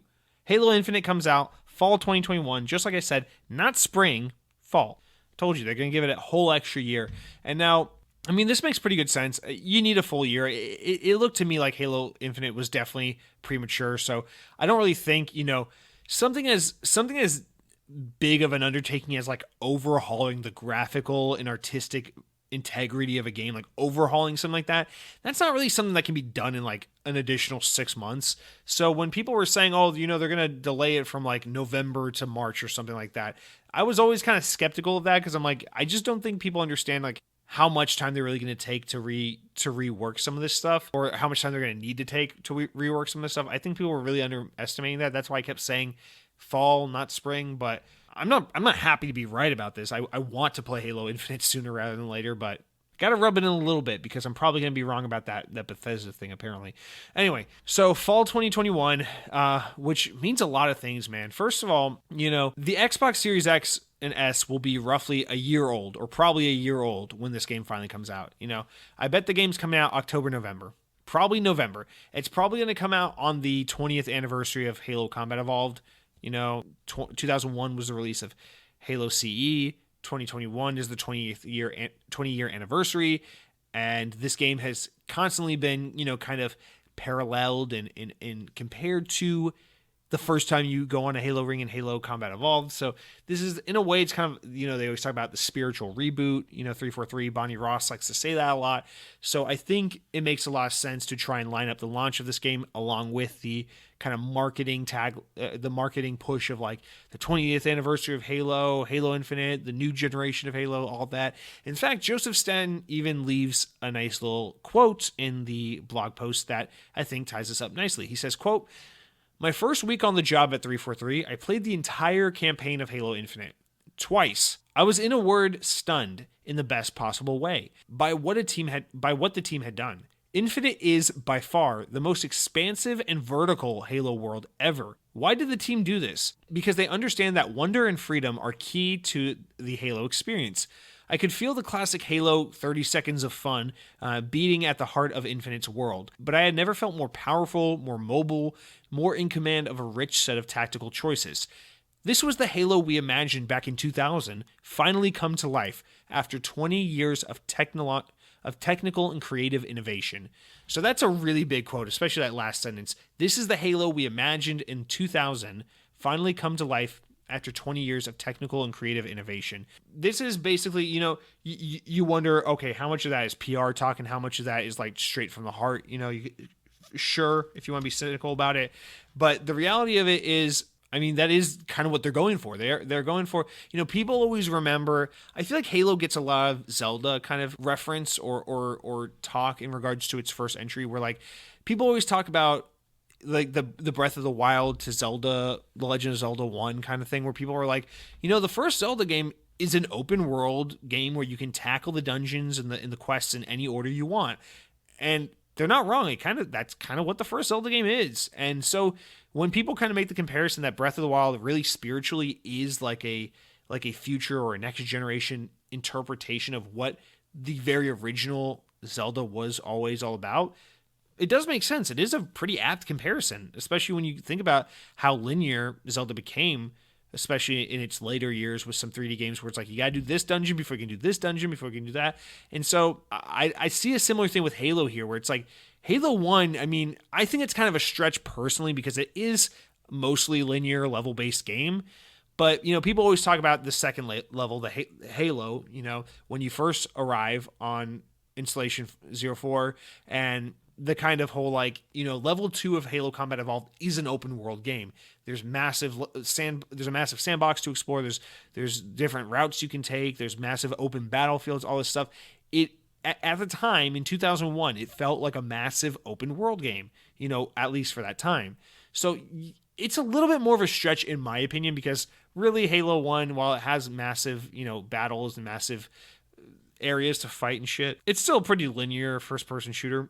And the series definitely gets more linear, especially with games like Halos 2 and 4. I think 2 and 4 in particular are pretty linear, but yeah, whatever.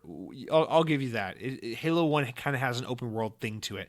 And so there's a lot of that with Halo Infinite. Halo Infinite's obviously quite literally an open world game where there's a lot of ways you can attack situations and approach your playthrough. And yeah, I think they really want to harken back to that and capitalize on that. So a lot of this fall 2021 release is, it's the 20th anniversary of Halo. This is like Halo 1 all over again, where you're gonna say, wow, this is an evolution in gaming, this is the next generation in gaming, this is the next generation in Halo, rather than like what Halos 2 through 5 have been, which is more like linear, level-based, first-person shooter, that kind of thing. So I get, what they're doing there. And then I think the other big thing, and this is the more negative side of this, is that still, guys, without Halo Infinite for a full year, Halo or the Xbox Series S and X don't have their killer app for the first full year on the market. And I think that's kind of critical.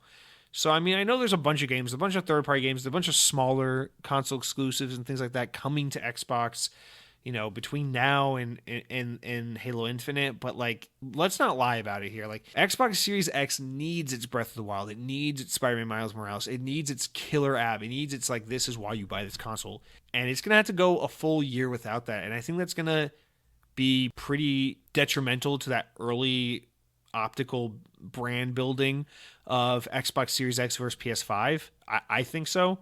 So I'm curious and a little nervous about what this does for Xbox, just in the fact that, to go back to Sam's question or comment rather, it's not that we're here hoping that Xbox kicks PlayStation's ass, but you want Xbox to do well enough and to grow enough that you don't have to worry about these things. You don't have to worry about the future of a franchise or the future of a brand. Or I worry a lot because I'm a Microsoft fan in general, and as a Microsoft fan, I'm used to Microsoft taking away the things I love. I'm used to Windows Phone being taken away. I'm used to Mixer being taken away, to Groove Music, to Windows 8, to all these things. I'm used to seeing the things I love at Microsoft just go in a fucking ditch, and get buried and forgotten. And so I worry about these things because I don't want Microsoft to put Xbox in that position. I don't think a year without Halo on Xbox Series X is going to do that, but you worry about Xbox because a lot of times the things Microsoft kills are things that are doing well that just aren't doing as well as they want, or would do better if they just focus more on or put more resources into, but they just choose not to. And again, I don't think any of these things really describe Xbox. And for the most part, I really do think Xbox is here to stay. I think Xbox has been around long enough that it really is a core part of Microsoft, and it's probably not going anywhere.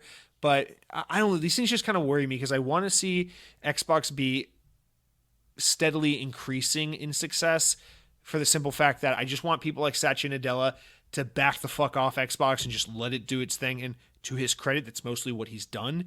He's given Xbox a lot of money, a lot of time, a lot of free reign. So a lot of credit to Microsoft and Satya Nadella for that.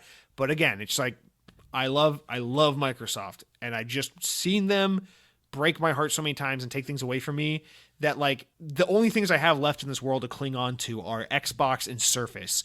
And so there's this part of me, it's like, if you're an Apple fan or a PlayStation fan, you're good. Life's good, you know? You don't ever have to worry about PlayStation hitting the shitter or iPhone going away. You know that you can buy iPhone every 2 years for the rest of forever and you're good. You can buy PlayStation every 7 years forever and you're good. Like, everyone loves those brands. They sell like crack. They're industry standards, whatever. You're good. But like, if you're a Microsoft fan, you fucking you sweat at night because you're just like, oh, I had a dream they killed Xbox. What am I gonna do? And that's my thing, is like, so it's not a Xbox versus PlayStation thing or fanboy or a console war thing.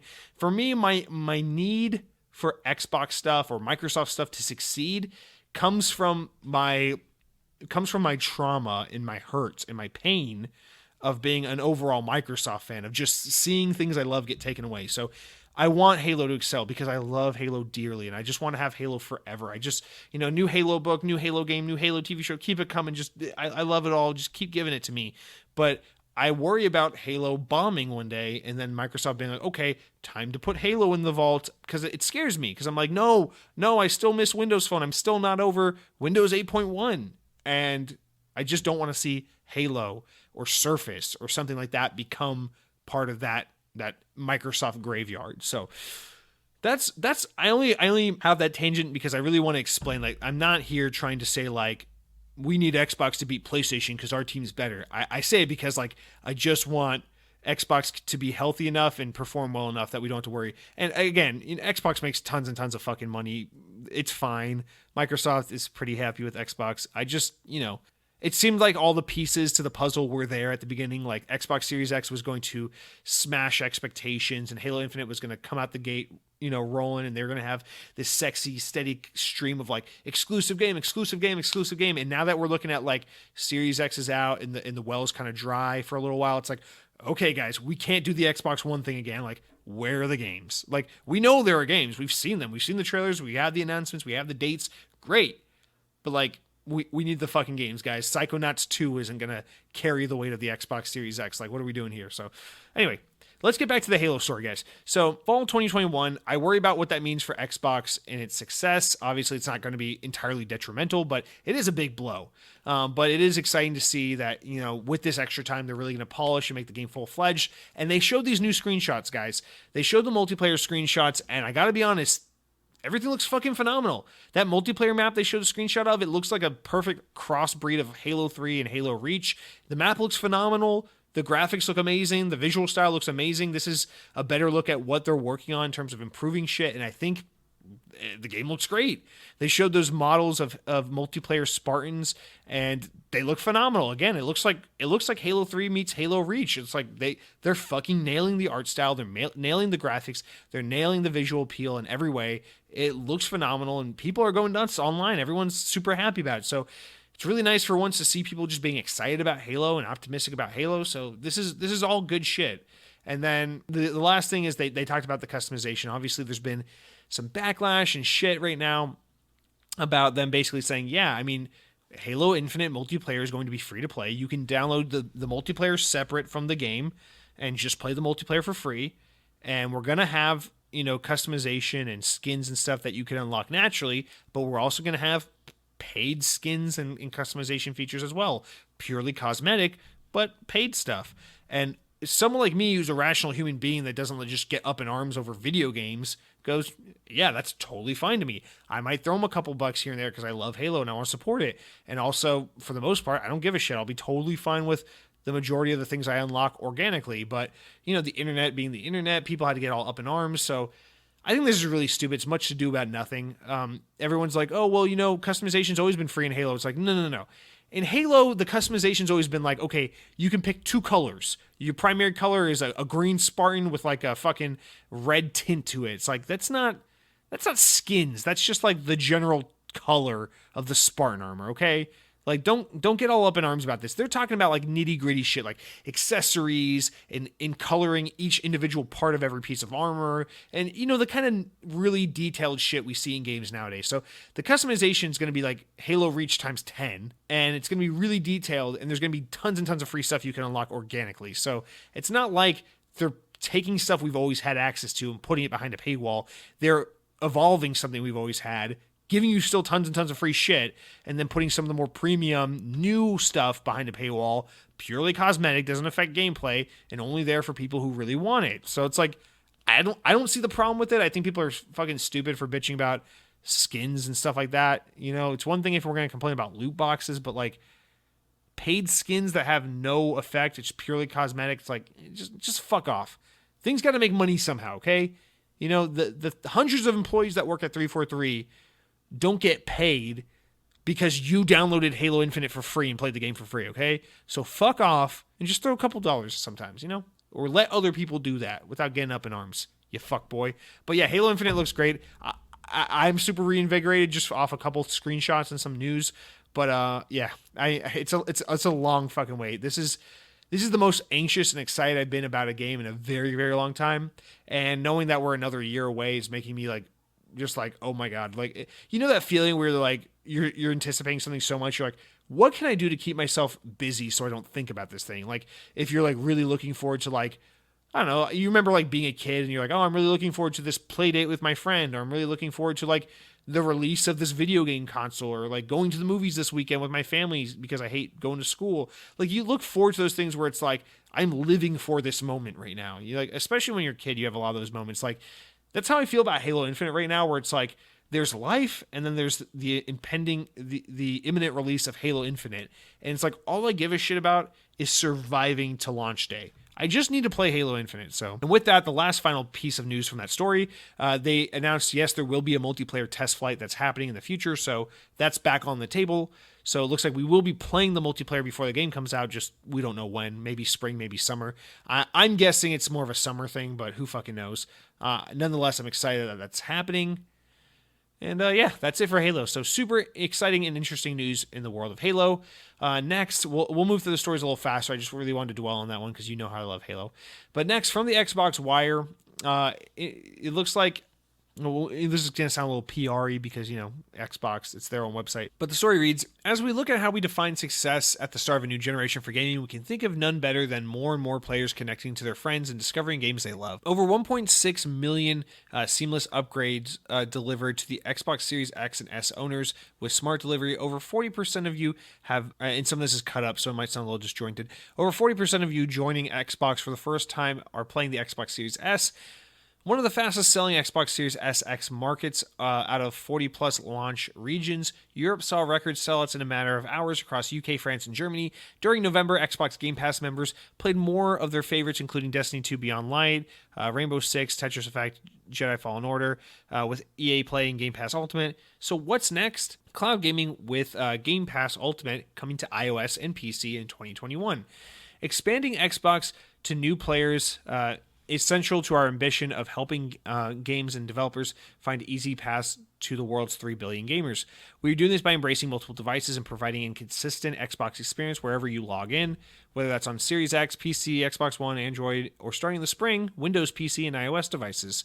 In spring 2021, we will take the next step in our journey to reach more players around the world by making cloud gaming as part of Game Pass Ultimate available on Windows PCs through the Xbox app and browser and iOS devices through mobile web browser. By adding over 1 billion devices as a path to players in the Xbox ecosystem, we envision a seamless experience for all types of players, yada, yada, yada.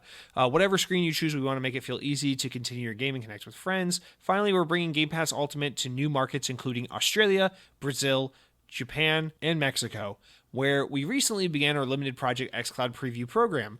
We can't wait to share more experiences, blah, blah, blah, next year. And then they say what I mentioned at the top of the show. Stay tuned starting next week, starting with the Game Awards tomorrow for more surprises, blah, blah, blah. So we'll see. They'll probably announce the Xbox Series X3 and that they've acquired Death Stranding exclusively for the Xbox Series S. Does not run the Series X, just the S. Really odd choice, but they're really excited about it. Okay, so yeah, I mean, I think obviously the big one, that's a lot of fluff, a lot of PR bullshit. That's what you get from pulling the story from Xbox directly.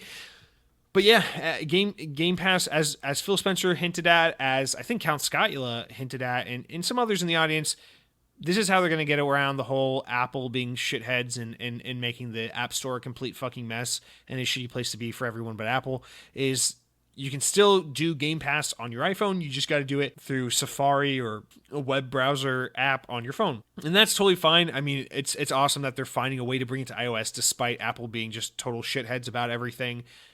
So I'm really glad that this is happening. And I don't know, to me, it's like I was pretty bummed out. I know a lot of people were like, haha, Android awesome, Apple bad. Kind of like how people are like, my console's better than yours. But I was bummed out that a lot of iPhone people were just suddenly like out in the cold because Apple sucks dick and didn't want you to have any fun on your fucking iPhone. So it's really cool to me that they're still like finding a way to make this happen. They're like, okay, we can't be on your app store. Fuck it. We'll still get people to play xCloud on your devices because you don't own web browsers. You don't own the internet rather. So fuck you. So this is really, really exciting, really cool. My thing about this is you just know it's still not going to be as fluid and intuitive and easy to use on iPhone as it is on Android, which is really unfortunate because, I mean, it's so easy to download an app on your Android device, launch the app, and boom, you're playing Xbox, But to have to, like, go into Safari, go to xboxcloudgaming.com, log in with your account, and try to do it that way. It's more inorganic and cumbersome. That's just not how we use our mobile devices. We use our mobile devices with apps. The internet browser is for Googling shit and stuff like that. Like, we don't really use it for, like, things like this. So it's a really inorganic and inelegant way of accessing this. Obviously, it's a means to an end and not an ideal situation for any party involved except Apple, of course, who's just going to make money by keeping the competition off their platform so that they can sell you on their stupid fucking iTunes Game Pass for $5 where you get to play a bunch of shitty mobile games with ads on them. But still, it's nice that there's still a solution. My only gripe about this, and this is kind of like an anecdotal assumption and maybe wrong, but I feel like at least here in the U.S., where like the overwhelming majority of people have iPhone, the U.S. is a weird country where overwhelmingly iPhone is way more popular than Android, even though that Android is overwhelmingly more popular everywhere else in the world. So it's really interesting because in the US, it's like, I'm an Android user. I used to be an iPhone user. I used iPhone for years and years. And so now I'm on Team Android. So I'm on the receiving end of that like phone discrimination where like everywhere you go, people shit on you because your phone has green bubbles when you text and stuff like that. But like, I feel like generally here in the States, because Android is so unliked and so like, second tier to iPhone, usually people who get Android phones are people who are like phone enthusiasts or who like want something different. And so generally with Android users, again, at least here in the US, or from my observation, it's usually more people who are like tech savvy or like want an interesting phone or want a phone that they can play with and do cool and interesting things and personalize and customize and get outside the box with a little more. Whereas like iPhone is like the default phone, so it gets more of the general audience. This sounds very condescending and elitist, and I don't mean it to sound that way, but with iPhone you get a lot more like, oh, I need a phone because everyone has a phone. Everyone likes iPhone. iPhone's pretty. I have iPhone. I don't know how to use any of it. Like I have coworkers like trying to figure out AirDrop right now. Like AirDrop's a new feature. They're all like trying to convince themselves AirDrop is like one of the brand new features. It's like, dude, AirDrop's been here forever. You just don't know how to fucking use your phone. So like that's what I mean, where it's like iPhone has a lot of that kind of thing going on. And again, I'm not trying to shit on iPhone users. Obviously very, very intelligent people and people who are way more tech savvy than I'll ever be use iPhone. But it just seems like more often than not, at least here in the US where iPhone is far more dominant than Android, it just seems like usually more of the savvy techie people go Android and more like the general users and consumers go iPhone. And what I mean, and the reason why I bring that up is to say it's kind of unfortunate because, Android users have the easy one where they just have the app, launch it, you're in. And iPhone users are now subjected to the more obtuse workaround way to get into Game Pass, which is the web browser version. So you would think it would be the other way around. That's like, well, if anyone's going to deal with that, it's going to be the fucking Android users because that's what they're used to, is like the more obtuse operating system with more like I don't know, just more steps and more odd ends than iPhone, which is, just so famously like so touch and go, so easy, so seamless. So this is kind of an unusual precedent for iPhone users, and it's unfortunate, but I don't know. I just think about that. I'm like, I wonder if that's going to affect Game Pass on iOS devices, if it's just going to be a more obtuse and, uninviting experience because of it not being an app. And I wonder if that's going to be, have a negative impact on the service, whatever. That was a really long way of getting around to a pretty simple, easy to make point. But whatever. Nonetheless, I know a lot of you out there are iOS users, so I'm happy for you that you're getting access to xCloud. I hope you enjoy the hell out of it. And then also, of course, the other big news that I'm just totally ignoring here is it's coming to PC, of course, as well. So I'm actually excited about that because I'm going to use Game Pass on my Surface Pro. I actually love the idea of that. Like, I think I'm a lot more inclined to use xCloud on like a Surface Pro, like a 12-inch Surface Pro screen, than like my tiny little phone screen. So I don't know. To me, this is pretty exciting, but I don't know. Also, that's just really cool because like I feel like people don't realize like how exciting this is. Allowing people to stream Xbox to their computer kind of eliminates the need for a gaming PC. Like, I've always been torn because I like Surface computers, which are not the most beefy, technically capable computers on the market by any stretch of the imagination. But there's a part of me that kind of wants a beefy, powerful desktop so I can like play games, There's a part of me that's sometimes like, I wish I had more access to like hardcore gaming PC shit. But with xCloud on PC, on Windows 10, it kind of solves that problem because now I can have my little slim Surface tablet that's like basically an Ultrabook, perfect for writing Word documents and web browsing, and then also have it be a gaming machine because xCloud. So I think it's a really good solution, especially for people like me, and I'm excited to use xCloud in that capacity and in that way. And I suspect this will be a big thing for the PC market because, again, it allows people to buy. Think about it. You can go to Walmart and buy like a $400 or $500 Dell basic ass laptop now and have access to really great high fidelity games thanks to xCloud. And I think that's going to be a big part of this market, especially in other countries as well, especially in Xbox's desire to penetrate the Asian market more. I think that's going to be a really big thing because a lot of the Asian market is phones and computers, electronic devices you already have possession over, not video game consoles that you have to buy separately. So I think it's going to be a really big boon, especially for like Korea and stuff like that. So that's really exciting. And then our next story here, this is actually a really fun one. Playground Games have announced that Forza Horizon 4 has just got a free update that lets players build their own stunt tracks. The new Super 7 game mode lets players create their own challenges, complete with drift, air, and speed sections. And thanks to an expanded blueprint builder, players can enhance these challenges by placing down structures and scenery to create their own stunt tracks. Challenges can be created and placed anywhere across Forza Horizon's 4's Britain, and you can also select the season, time of day, weather, and choose music from the Forza 4 Horizon's 4 radio stations. Playground Games says that when choosing to play the Super 7 game mode, 7 randomly selected challenges will appear. If you can beat all 7 challenges in a row, you'll get an exclusive reward. Super 7 is a free update that's rolling out now to all players. So yeah, I thought this was extremely awesome. This is incredibly unprecedented or unexpected rather. And this is the thing that's going to finally make me play like a cool, pretty Xbox Series X capable, next gen looking racing game on my Series X, because I love this so much. It's basically like, like Lego.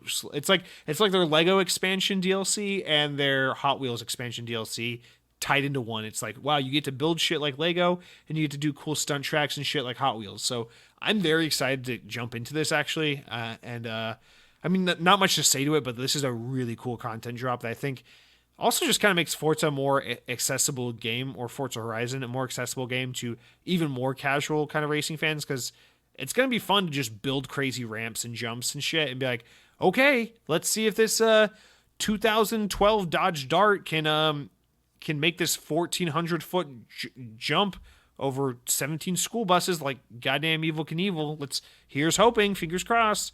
No seatbelts off, I don't know. So I think this is really cool.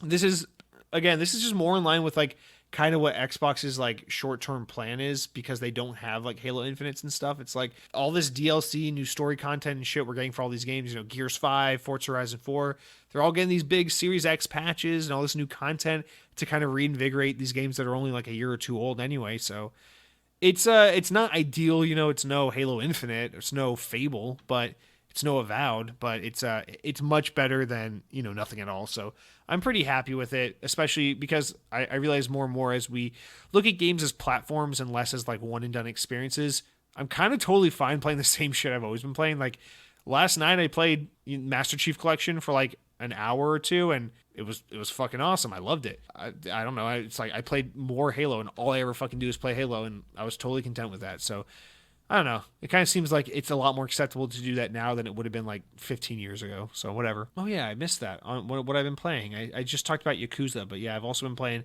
Call of Duty Black Ops Cold War, Halo Master Chief Collection, Halo 5. I started Call of the Sea, which just came out. Whatever, we'll get to that next week. Anyway, next story here, IGN reports that Sea of Thieves will introduce a seasonal progression system in January 2021 alongside Battle Pass with free and premium options. See what I was just saying? Announced as part of the final Sea of Thieves news for 2020, Rare will be moving away from the game's consistently monthly update model. The season system will replace this, bringing new players new content every 3 months with a new way to play introduced in every season, starting with Season 1 in January 2021. Each season will feature regular and featured live events, as well as new rewards for pirate outlaws to uncover. You'll progress through 100 levels of pirate renown in each season, unlocking new rewards for your pirate player characters and their ship. This will be separate from the existing progression system, which sees you ranking up companies by engaging with certain pockets of gameplay. Players who have achieved the coveted title of Pirate Legend will also be receiving specialized exclusive rewards as part of the new progression system. An optional premium tier of the Battle Pass called Plunder Pass will be available, offering even more unique ways and exclusive items from the Pirate Emporium. As part of the January 2021 overhaul, Merchant Alliance players will be pleased to hear that Sea of Thieves will introduce a new voyage experience tied to the company where crews must use their detective skills to find lost shipments and shipwrecks. Okay, so that's a lot of fluff there, but the big thing here is, well, one, what was I just saying about Xbox like reinvigorating their relatively recent releases in lieu of, new AAA game launches? So there's that. But also, this is a big one. So this is, Rare announced they're kind of moving away from Sea of Thieves as like a all hands on deck thing. Now that they're working on what is it called? I keep forgetting the name of their new game. Everwild. I always forget the name of Everwild. But yeah, now they're kind of having like a smaller team kind of work on supporting Sea of Thieves throughout, the rest of its life and everything. But Sea of Thieves is kind of a platform. And like I've said in the past, as we get into Game Pass, as we see like the new Forza and the new Halo kind of become like platforms rather than one and done games, we're going to see this a lot more with Xbox games, which is this whole like Sea of Thieves is a platform. Halo Infinite's a platform. The next Forza Motorsport is a platform. You subscribe to Game Pass, you have access to it. It's not going to be a new Halo every 2 years. It's going to be a new, a new update to Halo that adds more multiplayer maps, a new campaign, new story content, new accessories, new timed events, new things like that. Forza, new cars, new tracks, new mechanics and things like that. And I think we're going to see a lot more of this kind of become the case. And what Sea of Thieves is saying here is basically like, I think it's kind of like testing the waters with what Microsoft has probably planned for a lot of their games is, you subscribe to Game Pass for 10 or 15 bucks a month. You get all these games for free, and then you get hooked onto these games and their various ecosystems and platforms. And then their alternate ways of monetizing, aside from you just having a subscription to Game Pass, is these kinds of like season passes and cosmetic upgrades and things like that. So it's like, well, yeah, 15 bucks a month is getting you all these great games. How else are they monetizing these games? Well, in Halo, you can buy some, cosmetics in multiplayer. In Sea of Thieves, you can get a season pass. And in Forza, you can buy, I don't know, maybe a car pass or something like that. And I think you're going to see a lot more of these season pass, cosmetic upgrades, kinds of little microtransactions throughout these games as additional ways to monetize them to offset the kind of just generic cost of Game Pass being the only way to get into these games. Because I know Lethal Migraine likes to say that Game Pass is making like just hand over fist money, but I don't know where you hear that, because from what I've read and what I've seen is that just the opposite, is that Xbox kind of hemorrhages money on Game Pass a little bit because they're trying to get it to grow as much and as fast as possible. So my expectation has always been that eventually they'll up the price of Game Pass, and once it becomes more popular, more ubiquitous, and has more undeniably great content. But I don't think that, whatever it is, I don't think Game Pass currently is being charged what it's going to be charged in the future. I think we're in the early Netflix stages of Game Pass where it's, it's like $7.99 or whatever. And I think you gotta be prepared for the day where it's like $10.99. Like Netflix went from what, $7.99 to $10.99. I think you gotta be ready. Someday Game Pass is gonna go from like $10 and $15 to like $15 and $20. So I'm just trying to prepare for it because I think that's inevitable. But In the meantime, I think they're using stuff like this to kind of offset the costs. Otherwise, if you're a Sea of Thieves player, it looks like there's a bunch of new shit coming your way. I don't really care. Anyway, our wrap-up story for the day comes from Windows Central, and it is that Casey Hudson and Mark Dara, GM of BioWare and executive producer of Dragon Age games, respectively, are leaving BioWare again. This news comes from a new blog post that also confirms that the studio's existing projects are continuing, including the new Mass Effect Legendary Edition, Dragon Age 4, and the all-new Mass Effect game. Samantha Ryan will be overseeing BioWare from now on until the studio has a new head selected, while Christian Daly, formerly of Blizzard Entertainment, is taking the role of executive producer on the next Dragon Age game, currently in development, which on Matthew Goldman remains creative director. Mike Gamble is leading the team working on the recently revealed Mass Effect game. Hudson worked at BioWare on games like Star Wars: Knights of the Old Republic, Mass Effect from the first game until 2014, when he joined Microsoft Studios. He then rejoined BioWare in 2017 as the new studio head, and Dara, another longtime veteran, worked on Baldur's Gate franchise before eventually becoming executive producer of the entire Dragon Age series. It'll be interesting to see what the projects both Hudson and Dara work on next. Several former members of BioWare, including James Olin and Drew Karpyshyn, have begun a new studio under Wizards of the Coast called Archetype Entertainment, which we discussed just a few weeks ago on the show. So the first thing I want to say here is Casey Hudson leaving for the second time, especially in such a short period of time, is kind of the like, oh, yeah, whatever. You know, it's like, I mean, Casey Hudson's been there since like the beginning. Like I said, worked on KOTOR, worked on all the Mass Effect games.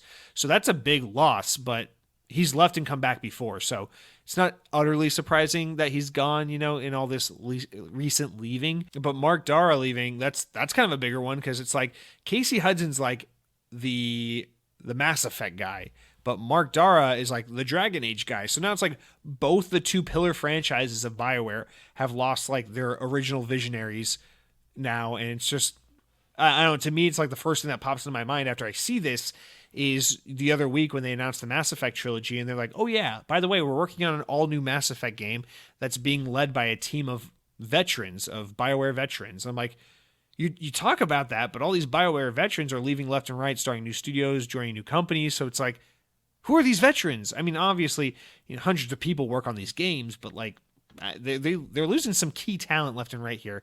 And this stuff kind of makes me worry, but kind of not. Like, you know, BioWare has been around long enough. It's kind of like a Bungie thing, you know? You look at the people making Destiny 2 today, and yeah, there are people there that worked on like Halos 1, 2, and 3, but like, that's not really what Bungie is today. You know, it's a lot of different people. BioWare is kind of a similar story where it's like, okay, well, the people working at BioWare today really aren't, you know, the original team that made Mass Effect and Knights of the Old Republic. It's like, it's a lot of different people, okay?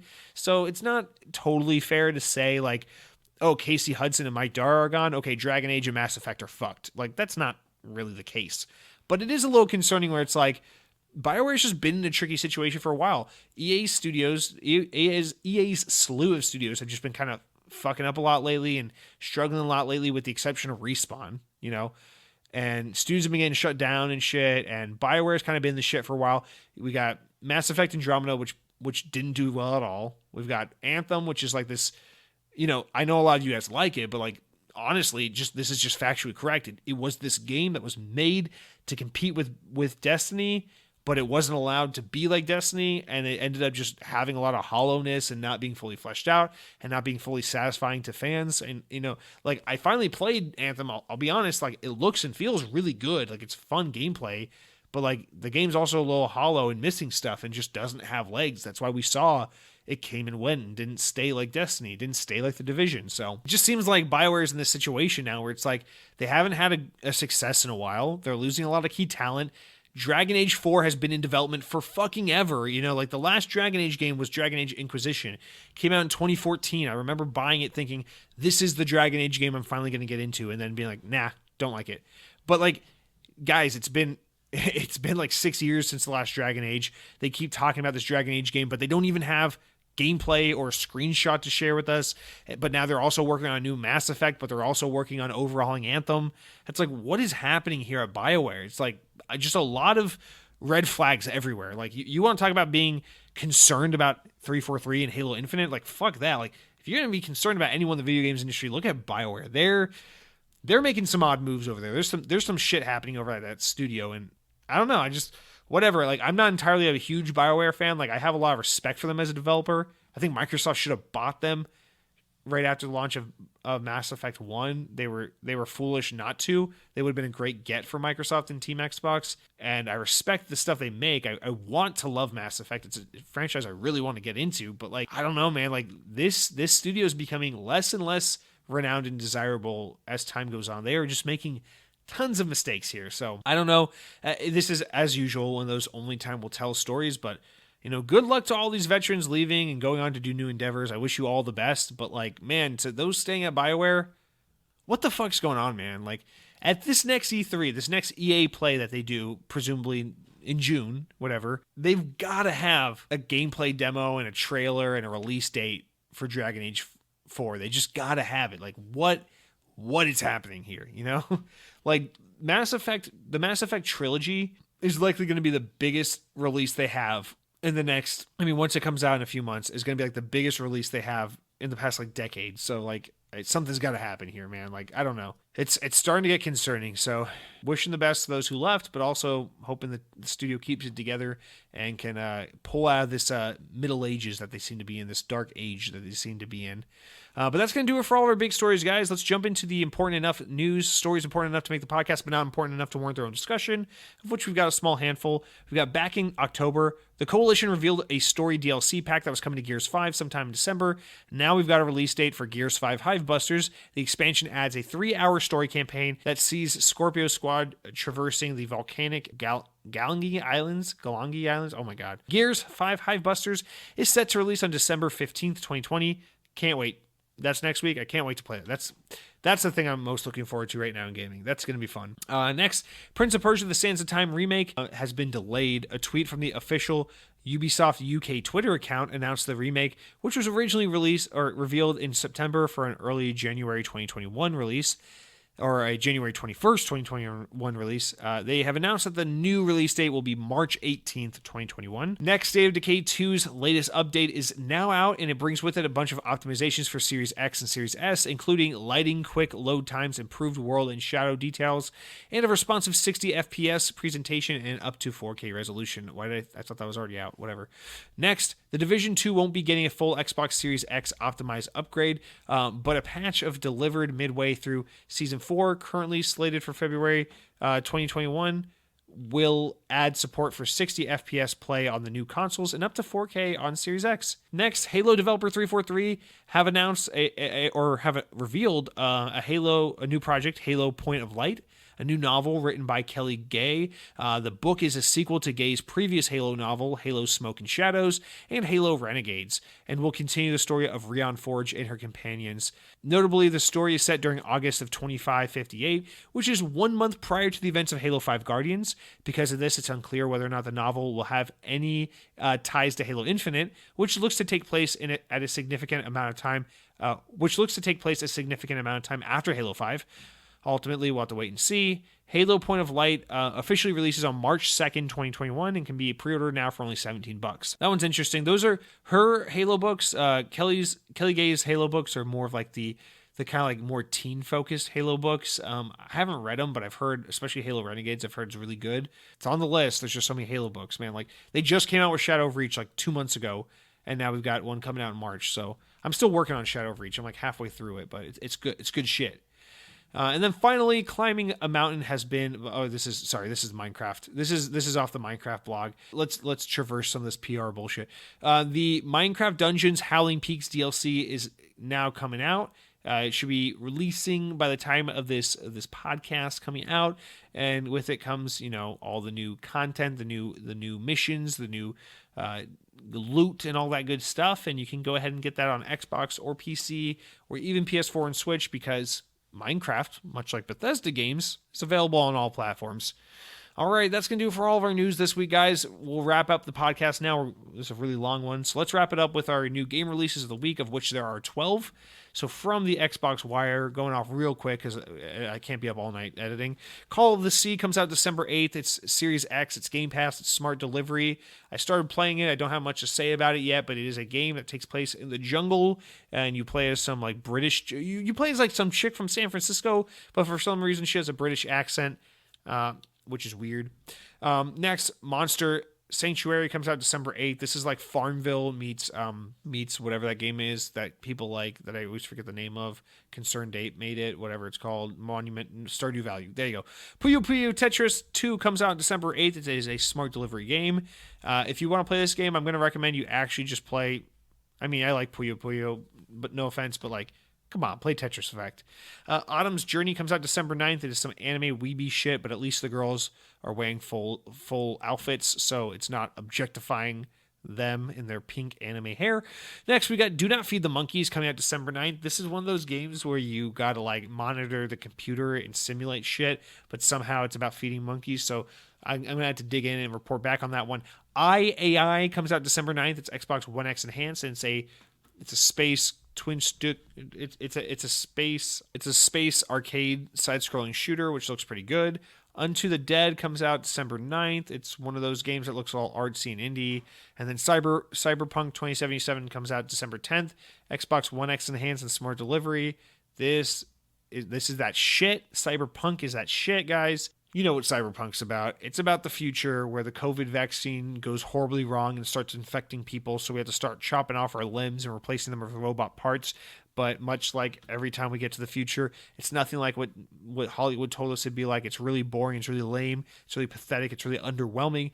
So instead of like cybernetic bodies and shit, we just have like basically prosthetics, and they're kind of underwhelming. And, you know, cars kind of look like throwbacks to cars from the 1980s, and everyone's like killing each other in the streets, but at least we got flying cars to some extent. So that's the future.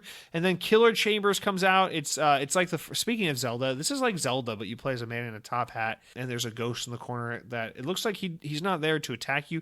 He's not a physically dangerous ghost. He looks like he's more there like for moral degradation. He's more there to tell you why you're a loser and make you feel bad about yourself. And, you know, there's the perils of crawling through dungeons and potentially getting killed by booby traps or monsters. But the bigger threat here is the voices in your head telling you you can't do it. And then we got My Hidden Things, which is a Where's Waldo black and white knockoff game coming out December 11th. Speaking of December 11th, we've got Panzer Dragoon Remake, which is another Sega game coming to Xbox, so more hope for Yakuza. Here's hoping. And then finally, we got Sinker 2 coming out December 11th. It's a Play Anywhere title and an Xbox One X enhanced. This is literally a game where you look at graph paper and draw lines. Can you imagine? Like, think about all the architects and contractors who just look at graph paper and draw lines and shit all the time. And they're like, wow, they're going to make a video game about this. This is like the lamest thing about my job, and they're going to make a goddamn video game about it. Well, fear not, that's what Sinker 2 is all about. And, you know, it's called Sinker 2, which insinuates there's a Sinker 1. So people really like this architect graph paper simulator bullshit. And yeah, it's there. And as a reminder of the Games of Gold, guys, for the month of December, you got the Raven Remaster, which is available for the whole month. We got Bleed 2, which is available from December 16th through January 15th. Saints Row Gat Out of Hell, which is available until the 15th, so download it now or miss out forevermore. And then lastly, Stacking is available from the 16th to the 31st, so that's coming out in just a few days. And with that, guys, we're going to close out the show. I'm pretty fucking tired, so I'm not even going to be cute here. Follow me on Twitter at Xbox. I tweet out marketing material about the Xbox because I have a financial obligation to sell it. And Count Skyler is going to play us out with another song. He sent me 3 songs. I've played 2 of them so far. So for the final week, guys, I figured we play another Count Skyler thing. This song is called Blue Reminds Me of Nosebleeds. So take it away, Count Skyler, circa 2006 or whatever it was. Oh, and I almost forgot. Power Your Dreams.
makes me hurt.